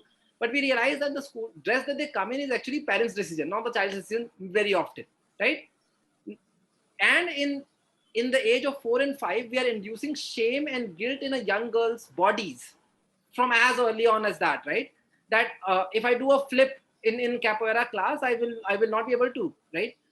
They're not able to they won't be able to put it in those words, but they know what it feels like. And that's why I was saying that why psychosocial, why emotional well-being and work around development is so critical. And then what we did was then as a school, what Siddhant was talking about, that system has to change. It is not the child who has to kind of start coming in pants, right? Then we said that let's create a gender common uniform, which all children will wear. And then for that, we had to kind of work with parents to kind of build that kind of discourse. And it took almost 6 months of doing the work with parents. And school had to commit to invest that kind of time and education and work with parents. And now we have a gender common uniform, and all children participate in the ways that they participate. So how do we reduce those barriers is the work. And I also feel that that work is ongoing. What Disha ma'am was earlier talking about, that this is not kacha aaj kar liya inclusion, this is done. Yeah, this is one way of doing inclusion. There are multiple ways of doing it, and it is an ongoing ways of doing it. I think also recognizing that our country do not have a very strong political will for this, right? Are we able to talk about political discourses in the classrooms? Are we allowed? Can we do that? How to do that? Because ultimately, when we will talk about inclusion, it will bring political discourses, right? When we will talk about CA and RC, are we allowed to do that? How to do that? Because when we will talk about religious minorities, that discourses will come, right? Who is going to do that? Old guy, हमारी माता है, कोई नहीं उसे खाता है. So I think it's that education sits within the larger systemic realities, the political systemic realities, and we need to kind of question that when we are questioning education, because it cannot work कि अच्छा education को fix कर देते हैं, education inclusive बन जाएगा, and I think it has to be constantly negotiated. Can I say one thing? Sorry, Disha ma'am, you wanted to say something. No, you can add. I mean, you can say. So while we're talking about this, that one very important element of inclusive curriculum, and this is from my practice and my experience, is a lot of times we are made as facilitators made to find the easy way out. Curriculum को छोड़ दो, थोड़ा sports में कुछ change कर दो, art के related कुछ add कर दो, and then which actually came in because, and when Rohit spoke about the element of sports, and that is when I remembered we've been working with a school here where they asked us to look at audit their curriculum, and so we looked at every element, and then we gave them a phase-wise listing of which elements could be added, what could they do to make their spaces, make their teaching, and we saw sports and all. This teacher had the nerve of telling me, "वो लोग sports नहीं कर पाएंगे, आप थोड़ा art classes का time ज़्यादा बढ़ा दो." As if like art is the only thing for a person or a child with disability to do. What stops a child with disability to not participate in sports is because you don't have the infrastructure. So the problem is not that they cannot participate. Of course, they will participate if the element of equal opportunity is highlighted when you consider inclusive curriculum. I just wanted to add that point because I think it is very important, because sometimes also to make it is also about how your curriculum is inclusive, right? By even adding art classes or like providing for craft classes for children with disability, you keep them separately, and while others children go and play sports, that is one way. And of course it is inclusive because they are busy with something, but the true essence of equal opportunity is that where they choose whether they want to do art or they want to do sports, because they have the option to do so. And it is very important to keep the layer of child rights particularly in place when you are thinking about inclusive curriculum. Absolutely. And when you're talking about accessibility, inclusion, it can't be an add-on feature that you're just downloading and putting, because then it's also stereotypical, right? Like, what are you giving? Who are you giving it to? Is there a choice even? And Professor Navani, you were mentioning something that you wanted to add on in this regard, and we'd love to 3 examples which are kind of distantly related to each other, but they're important in this context. So one is when we have a convocation, like for instance at this, and the deans are supposed to go up the stage and read out names of students. So we are all quite tense about the names of the Northeast. And it's a shame because that means we're not taking the names adequately enough in the class, that we still after 2 years you have to be particular. We are told, we also kind of get hassled and practice those names before calling out the names. So one is that. Two is when I was I looked at the sociology textbook of Maharashtra SCRT. I also looked at my own son's textbook, which said that it was a private publisher. It said that tribal and poor people have more children because they have no other means of entertainment, and that was a connection which is made with more children. And I was also asked to give suggestions, and I largely examined a couple of textbooks. But there are enough suggestions. There are enough good committees have been formed. They've given good suggestions how to make textbooks more democratic but we don't look at the suggestions. We have one committee. The committee gives the report, and if the recommendations are dynamic or a little uncomfortable, then we set up another committee which rubbishes the earlier committee. So there are enough suggestions in our system. It's not that it's difficult. The third is adding to what Siddhant said. How do you talk about issues like sexuality? I'm giving an example. I've forgotten the context and all of that. Please pardon me for that. But this is often cited in research. There's a group of people who go to a village where the birth rate is quite high, and they're told about contraception. So there's so much hesitation, like Pradhan mentioned, in talking about it. So they said, so before you want to do it, you just put it on, the condom, and they will say it's on a bamboo stick. And a couple of years, so that's it. And a couple of years back, couple of years later, they go to the village again and they see that the birth rate is as static or as many kids around. And they ask them, have you been using? Yes, sir. Before they act, yes, sir. So all of them in the backyards have bamboo with condoms on it. So we ourselves don't know how to talk about issues, or we're not comfortable. The teachers have not been trained, for instance, that they're not comfortable with their own bodies or so that all needs to be done. How do you expect a teacher to transact a curriculum which she herself is very easy about? And she's not negotiated with her own identities and her own biases or prejudices and stuff, limitations. Definitely. And since we have a lot of questions in the chat box as well, before we head on to those, there's something that I wanted to relate to what all of you've been mentioning and what we've been touching upon throughout the session, which is we are talking about how educators need to get more educated in terms of what they're regarding as inclusion, if at all they are, how it can be more accessible. We've talked about on-ground experiences. We've talked about very ambitious things that are mentioned in guidelines, but how do they actually translate on ground? And on that note, the LEP is also regarded as very ambitious in its scope, but there has been a fair amount of skepticism about what the action plan ahead will be like. Say even when it's allocating a gender fund for itself.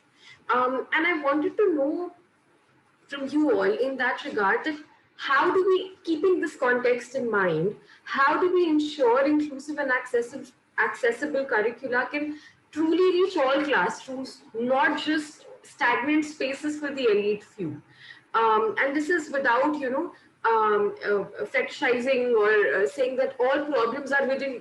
There's this very common notion that, rural areas are harder to work with, or, that all misconceptions lay only there, while urban posh private schools are seen as these sanitized spaces where it'll be more receiving or whatever has to happen. So while it's not entirely true, as someone who also went to a private school in South Delhi, these are also spaces where you're actively taught how to be problematic, how to carry notions that you then go ahead with throughout your life. So how do we ensure that inclusive and accessible curricula does reach all classrooms irrespective of where they are, and that these fancy terms don't just remain in elite spaces, in those sanitized spaces to cater to them for their consumption, and what actionable measures can be taken in this regard?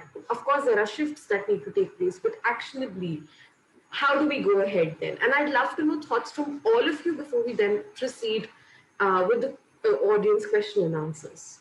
Just brief points. Yeah, so your question, I think, needs to be reformulated because we don't have a curricula, a package with which you go to the school and transact. And I think the entire culture of the school, in terms of creating more democratic spaces where students can talk, teachers can talk, listen to each other, I think the culture itself needs to be kind of addressed. So we shouldn't talk in terms of a package being delivered to students or teachers to be then transacted? I just have 3 points on this. So if this needs to be implemented, one, like the first thing is to consider the chain of right from inception where it is coming from till the last user where it would go to. And in that chain, like, are we understanding the curriculum as and how it comes through and the way it is being dispersed? The second point is to look at the three elements and to see how balanced they are. One is physical accessibility elements of the content, books, textbook, braille, sign language, the facility that is there. Second is to look at the intellectual access, that there is something written in the textbook, but are teachers and people able to give out that information in the right manner? So that focuses on capacity building, training, educators. And the third one is, of course, social inclusion and accessibility. That are we breaking certain barriers right at the initial stage, or we are just introducing them as concepts when we think that they are of a certain age? And the third point to this, and these are the three things that we follow at Access for All. And the third and the most important thing is the element of instilling dignity and equal opportunity. Does the curriculum, it could be any curriculum for anyone, like, but does it instill the element of equal opportunity for everyone to learn in their best possible capacity? And while they are learning, do they have the dignity to do so, or they need to then lean on someone or like wait for someone to then teach them? If they have time, then they get to know something, and half of the things then get lost in translation. So these would be my suggestion or tips for that. Very important points. Rohit, anything that you would want to add? Yeah, I think just to add to the previous discussion, because I was also loving the diversity in the conversation. While we are talking about how we have to train the educators and all of that, I think one thing that we, especially marginalized people, they have been talking about that, you have to hire marginalized people, you have to hire people with disability, you have to hire queer people, you have to hire Dalit people, because most of the time I think we intellectualize also the whole discourse and end up like only talking about it and not really giving space to the people who can actually make a lot of sense about those things. So understanding how this process is going to include giving space for some people, and for some people it's going to be about claiming space. Whereas I personally want to put more onus on the giving space aspect. So that is something that we need to understand. And now how we can really make sure that the curriculums are reaching out to everyone. I think the classic sort of solutions are definitely making it in a lot of languages, especially because we come from the experience of implementing comprehensive sexuality, and we know in a lot of contexts, in a lot of time, we have seen how this has become like a buzzword, especially like in the NGO sector, where like a lot of people have the curriculums, which is sex education and all of that. But like, do we really have these curriculums in other languages, right? Because I studied in a Bengali medium school and I don't remember having any curriculum in Bengali. And still today, I'm not really sure if we have any sex education curriculum in Bengali or not. So making sure of that, and also not only talking in the context of CBSE or ICSE boards, but also state boards. So these are the things are very, very important. And also, especially again, because I'm talking for the sexuality education, a lot of language around sexuality and gender is borrowed from the West. We do not really have like Hindi translations or colonial language translations of a lot of words around sexuality and gender, non-binariness, and all of that. So probably finding solutions around it, because we also have a history of sexuality and queerness. So contextualizing that with the changing geography and also talking about different identities that we have. And a lot of time probably we sort of concentrate more on the westernized identities and not like very Indian identities that we have been, we always had, and we also have been growing up with them. So including them in the curriculum so that people also identify that these are the stories that we have heard and these are the stories that we are surrounded by is also very, very fundamental. Yeah. I'm just going to pick up from where Sudipto left off, and I feel like everybody has also already addressed a lot of very important things that I've also been thinking about. But just actually sort of responding to what Pranati had said before, and also a question in the comments, it's generally as an assumption, and that's something that we also as sexuality educators encounter a lot, that maybe implementing comprehensive sexuality education in rural areas or like in government schools will be much harder to do than in like elite schools or in private schools or in urban spaces. But just want to dispel that assumption that, like, in fact, in our experiences as people who are CSE educators, we've realized that the power dynamics that exist in a private school space or in an urban space, where parents really have a much more like sort of like power in decision making, what happens in schools, like sort of like negotiating with that actually turns out to be much harder than how things are in not urban spaces or in not private school spaces. And I feel like that's like, of course, that also comes from a lot of like privileges, from a lot of like places of like particular places that even we as people in the development sector occupy. And there also needs to be reflection on why these things are so much like still comparatively easier to do in rural spaces than they are in the urban space. So that's just something that I quickly wanted to speak to, and also adding to the conversation that was happening around advocating for inclusive infrastructure to ensure that the curriculums that we are developing are also implemented in schools. To just come from a perspective of somebody who's queer, whose gender identity presentation is queer, to say that schools and colleges, universities need to also have gender neutral infrastructure in place, even something as simple as washrooms that are not inclusive of a lot of identities, not just queer identities, but also how the politics of caste works out in the washroom space within a school. How queer people cannot access like school spaces, cannot access classrooms if there isn't a gender neutral washroom available, and how that becomes an experience of discrimination and violence. So just I would leave my comments to this there. I think I kind of resonate with a lot of stuff that has been shared on the panel already. I want to speak about two things. One is, I was thinking about the question that you posed, Pranati. If an inclusive curriculum, is it accessible to all, or is it happening only in elite spaces or elite schools? If it is happening in elite schools, then it is not inclusive by design, right?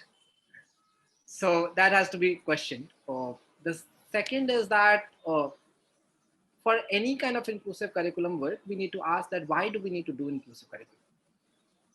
Or who is it for, and why must it happen? And I think that kind of paves the way of the direction for doing inclusive curriculum work. Or at Apnishala, we look at this framework of belonging, which I think Sudipta also kind of spoke about that who is in the room at different places, right? In teacher segment, who is in the room, in decision making, who is in the room, board mein kaun hai, policy kaun bana rahe hain, who is in the room. Then you move to the conversations around inclusion, that whose voices are included, whose stories are included, whose practices are included in the content, in the classroom design, in the environment, on the in the playgrounds, etc. Then you talk about the equity. Whose voices have more power over others, and how is power being redistributed all the times, right? Because that has to be renegotiated, redistributed all the time, because there's no set way of being in power and negotiating, especially relational power. And then when we are able to continually negotiate this, that's when we create a space of belonging where all people can belong, right? All people can be, and all people can thrive in different ways of thriving that we have been referring about. So this is like a very basic framework that we kind of continually kind of keep coming back to, that these discourses, when we are able to have in design spaces of schools, curriculums, hidden curriculum, visible curriculum, written curriculum, unwritten curriculum, then we are able to kind of renegotiate that what could it possibly be. But the question that we go back to is that why do we really need it? Who is it for? Is it for, if I'm speaking about from a gender inclusion point of view, is it for cisgendered girls only to be included so that they feel empowered? Or is it about also the cisgendered boys to learn what is the privilege that they have been holding on to, and that they kind of renegotiate with their privilege, take on the responsibility of redistributing of the power in the ecosystem, with genderqueer folks, transgender folks, cisgender females, all sorts of folks, so that because that inclusion work is not on girls, that inclusion work is not on the trans folks, that inclusion work should be on the young cisgendered boys who are learning of how to be in privilege, right? So how do we shift those discourses is the work of inclusive education, and hence I go back to the question that if it is happening in elite spaces, it is not inclusion work. The elite schools have to kind of dismantle themselves to do inclusion work, otherwise they cannot do inclusion work. Absolutely. Thank you so much for that. A huge thank you to all of you for your comments. And I'm seeing some really interesting questions in the chat box, but some of these are themes that we've already covered. So I'll be clubbing them to some of the questions together, considering we have 9 minutes left and I wouldn't want to keep anyone from their lunch. So the first question I'll be directing towards Avni and Sudiptu, and the others can add in if they want. And it's directed towards the comprehensive sexual education that is not occurring in schools. So is there a way that the training, do you, and here I would be really grateful if you also have any specific organizations or trainings that you have in mind, or any resources that you'd like to perhaps mention to the person who's perhaps asked this question for the benefit of all of our attendees. And could you also then talk about whether any curriculum talks about infatuation, mood swings, and you'd also mention pleasure, etc. So in case you'd want to expand on these very important themes, that would be great. You could type in your answer as well. That's definitely an option. Sure, I can quickly respond to the first part of the question that you said, and then Sudiptu can take on the others. Just wanted to say that recently the 9 to 13 comprehensive sexuality education curriculum for 9 to 13 years old adolescents that I have co-developed with others at YP.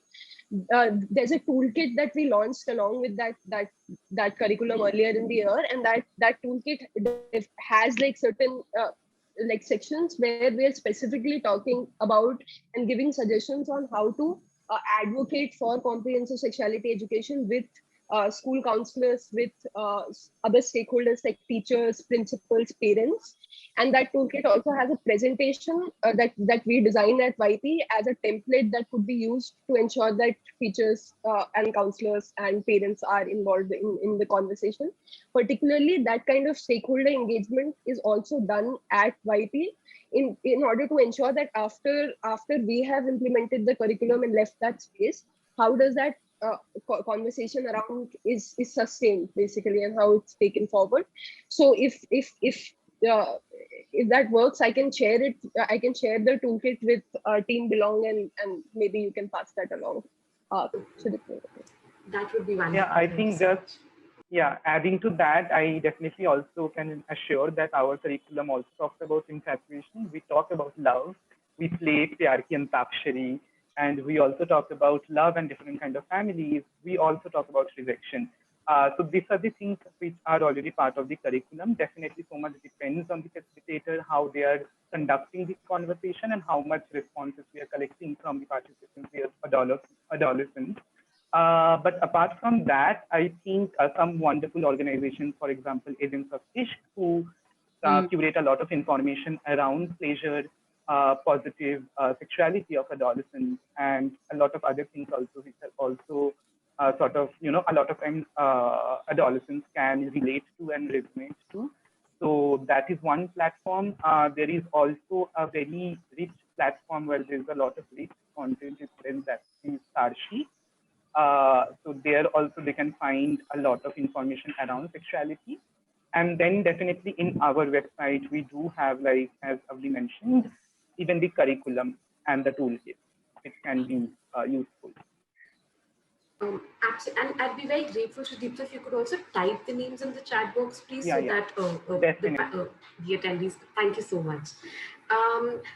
And now I'll move on to a very broad question that perhaps would be an entire session or a day's conversation around the same. Mental health in schools is less talked about. How can we include it? And I'm looking at you, Rohit, and Siddhant and Professor Navani to perhaps answer this further, and the others could maybe add on their comments in the chat box. Yeah. And it can also include the question about infatuation and mood swings, even though they're different concepts, but somehow it gets covered by the same topic. Yeah, I think it's a question that we have been asking for last 8 years, that how do we bring mental health discussions into school spaces, and just to kind of give you some kind of a little bit of data around what's happening in India. Almost one student every hour in our country die of suicide, in a country where 94% of schools do not have a counselor, right? So that's the scope of tragedy that we are dealing with. India has already been declared as dealing with a mental health pandemic by WHO, even before COVID pandemic began. And COVID has added layers and layers of trauma, of course, on all people, but particularly for young people for whom school spaces were spaces of finding connections, right? So how do we respond to that is the question.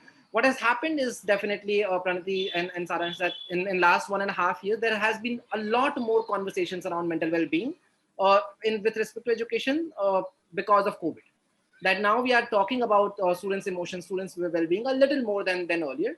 The way it has functioned for us is that we recognize in India, the world mental health itself is like, comes with a lot of loadedness. How do we unload that and make it accessible for communities, for parent communities, for teacher communities, has been one really entry point for us, that speak in the language and words that communities access. So अगर हम बात करें कि अच्छा आपको कैसा लग रहा है, that is an accessible question to ask, right? So how do we make our questions and explorations accessible is first work. Also knowing that the resources around mental health is very limited in our country, and whatever is available is also coming from a Western lens. So how are we re-looking at that, renegotiating that is the question. In doing that, some piece of work can be responded with promotive and preventive mental health work, because we recognize that this work has to go in parallel. So while the counselors ka jo gap hai, that still requires to be kind of addressed, which has to be addressed at a budget level, as a how government is kind of recruiting counselors, etc. What can happen is that the promotive and preventive work can be weaved into the school ecosystem, and that's exactly what Apni Shala is trying to do. That how can we use social emotional learning framework to weave promotive and preventive mental health design into a school space. Our website is available. Anyone who is interested, do check out apnishala.org. A lot of resources are available there. Responding to the mood and identity question, our curriculum responds to that as well, especially in the curriculum for grade 5, 6, 7, 8. We do talk about many of these aspects as part of our social emotional development piece. So if you want to check out our curriculum as well, there's a form that you fill. The team will share that. So anyone who's interested, do check that out. Sorry, was there anything else in this question that I had to respond to? I'll shut up otherwise. So that's completely fine. In case if they wish to continue this discussion forward, they can obviously like ping you. Can I add this? So I think what Rohit spoke, like similarly, of course, working with an understanding that works in our context, right? Because otherwise we've seen a lot of parents where we've interacted with them. Mental health क्या मतलब सब ठीक ही तो है, पूरा time phone पे तो रहते हैं, हंसते खेलते, but not to acknowledge the fact that because immediately mental health gets into the understanding that there's some mental disorder. वो तो mental लोचा है, मतलब we've had parents who've told that, do you think my son is crazy, or like, and we had to the break that notion that I think that is the school's responsibility to understand that if we are providing for well-being, mental well-being, to first create an awareness of that, because we just assume that parents would know what is mental health.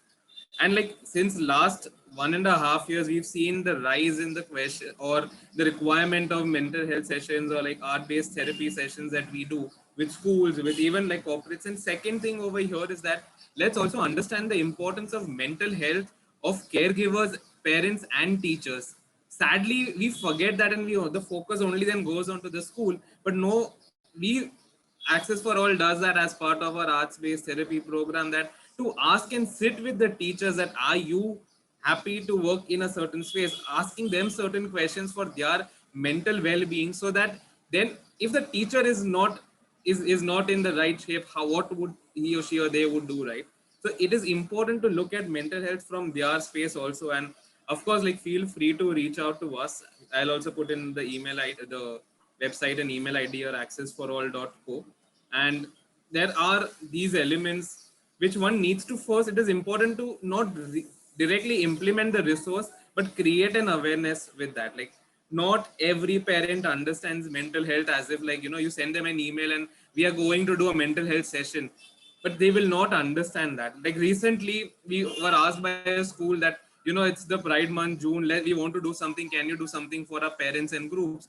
But we had to tell them that, do you know that how much of an understanding your parents have about the topic that we are going to do? So let's first understand that. So always understand, and to all educators, teachers who are here, like look at the gap analysis first. Don't like sit to fill that gap, but first identify the gap and then fill the space.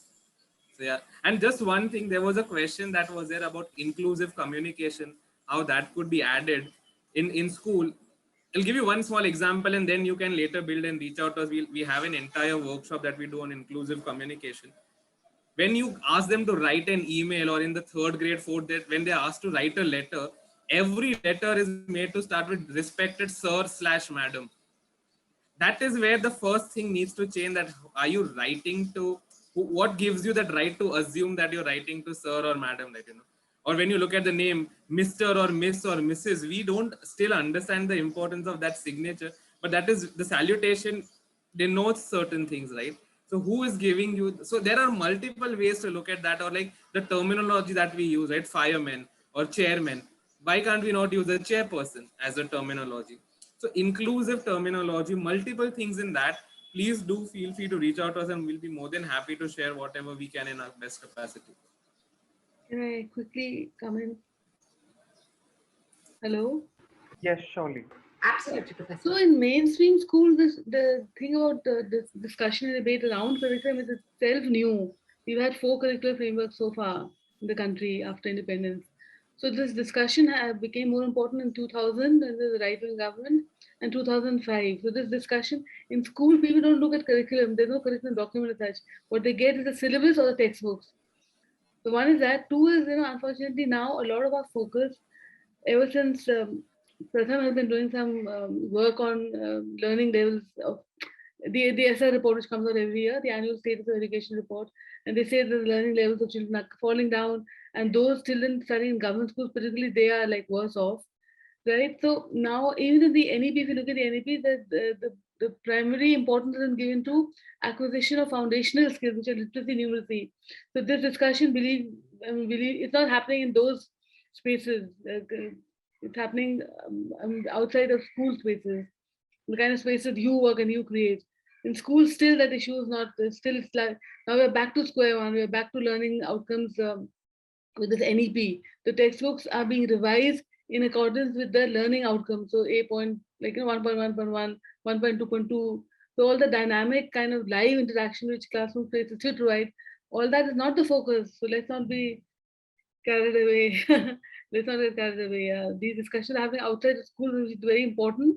But in the mainstream school, these discussions are not really happening. The focus is something else, on quantifying information, objectivity, measurability, standardize, feelings. Rohit talked about feeling को अपने पास ही रखिए sir आप, like school में इसकी कोई जगह नहीं है. So that's like really unfortunate. Yeah. But you guys are doing like wonderful work, and that's why academics and practitioners, I think, needs to come together and understand the kind of work that they both do, and then jointly work towards children's learning or whatever you're trying to do. No, definitely, ma'am.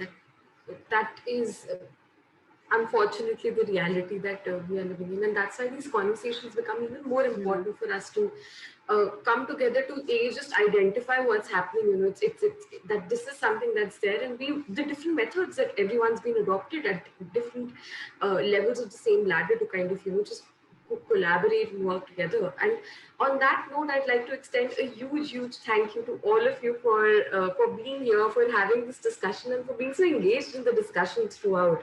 It's been a pleasure listening to all of you, and I really hope that we can all continue this discussion forward, and also hopefully take it beyond conversation as well. And I'd love to stay in touch with all of you. So a huge thank you from my side, from the side of Team Belongg. And thank you to everyone who joined us to attend the session till now. Saransh, over to you. Yeah, so thank you everyone again.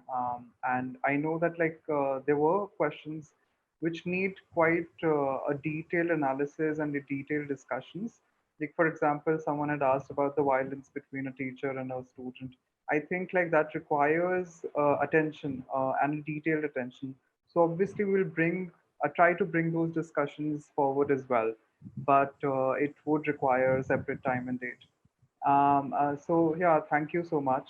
And in case if the participants wish to engage with the panelists, they can try to. I mean, all of them have typed in their contact details and email IDs. Otherwise, you can actually contact us, and then we will be the middleman.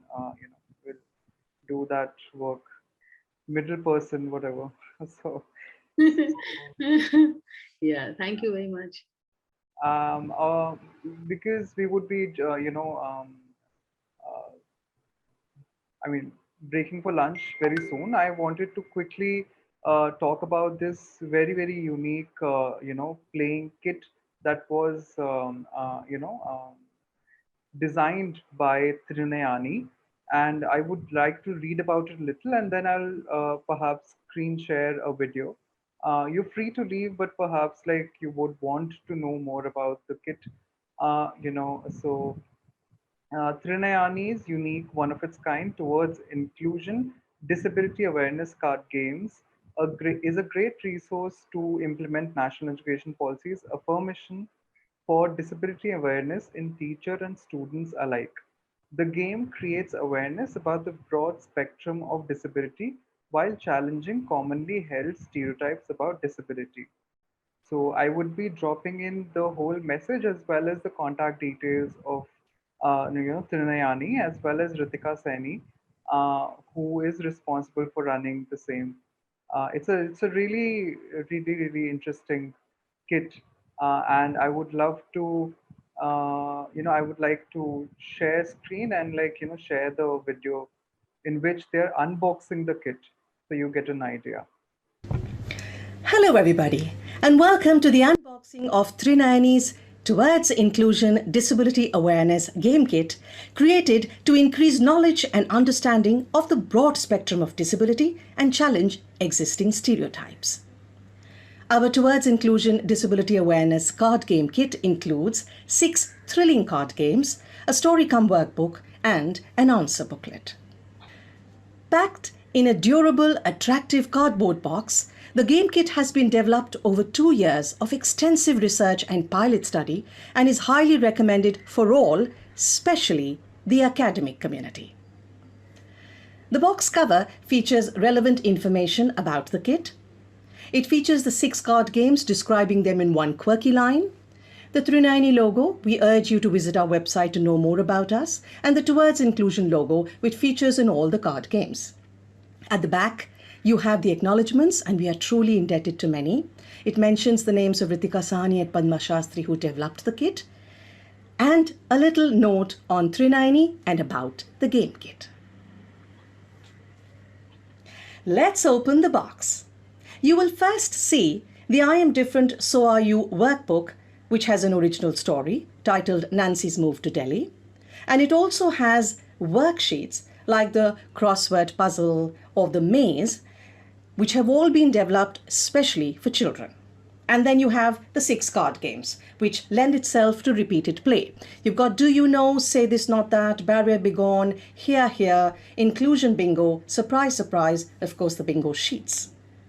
Now, being a new topic for almost everybody in our society, we may not be equally familiar with the subject matter of disability, and therefore we have provided answer keys and explanations to understand the basic concepts and new terminologies that we have used in the cards. Participants can access it and at some point of time can be encouraged to challenge themselves and play the games without the answer keys. Each card pack displays a brief note explaining the purpose of the game. It is important for you to read this note before you start playing the game to understand the individual areas of disability awareness being covered. When played with students and children, teachers and parents should read it aloud to them. Each box also contains an instruction sheet which is to be read carefully, and remember to keep it back in the box. So this was the unboxing of 390's Towards Inclusion Disability Awareness card game kit. You had the answer booklet, you had the bingo sheet, you had the 6 card games. Surprise, surprise, barrier be gone, do you know, here, here, inclusion bingo, say this, not that, and the story come workbook, I am different, so are you. You can write to us for your copy at ritika@390.org. It costs 1,500 rupees, which is inclusive of shipping. Grab your kit right now. It's the perfect way to encourage family time and togetherness.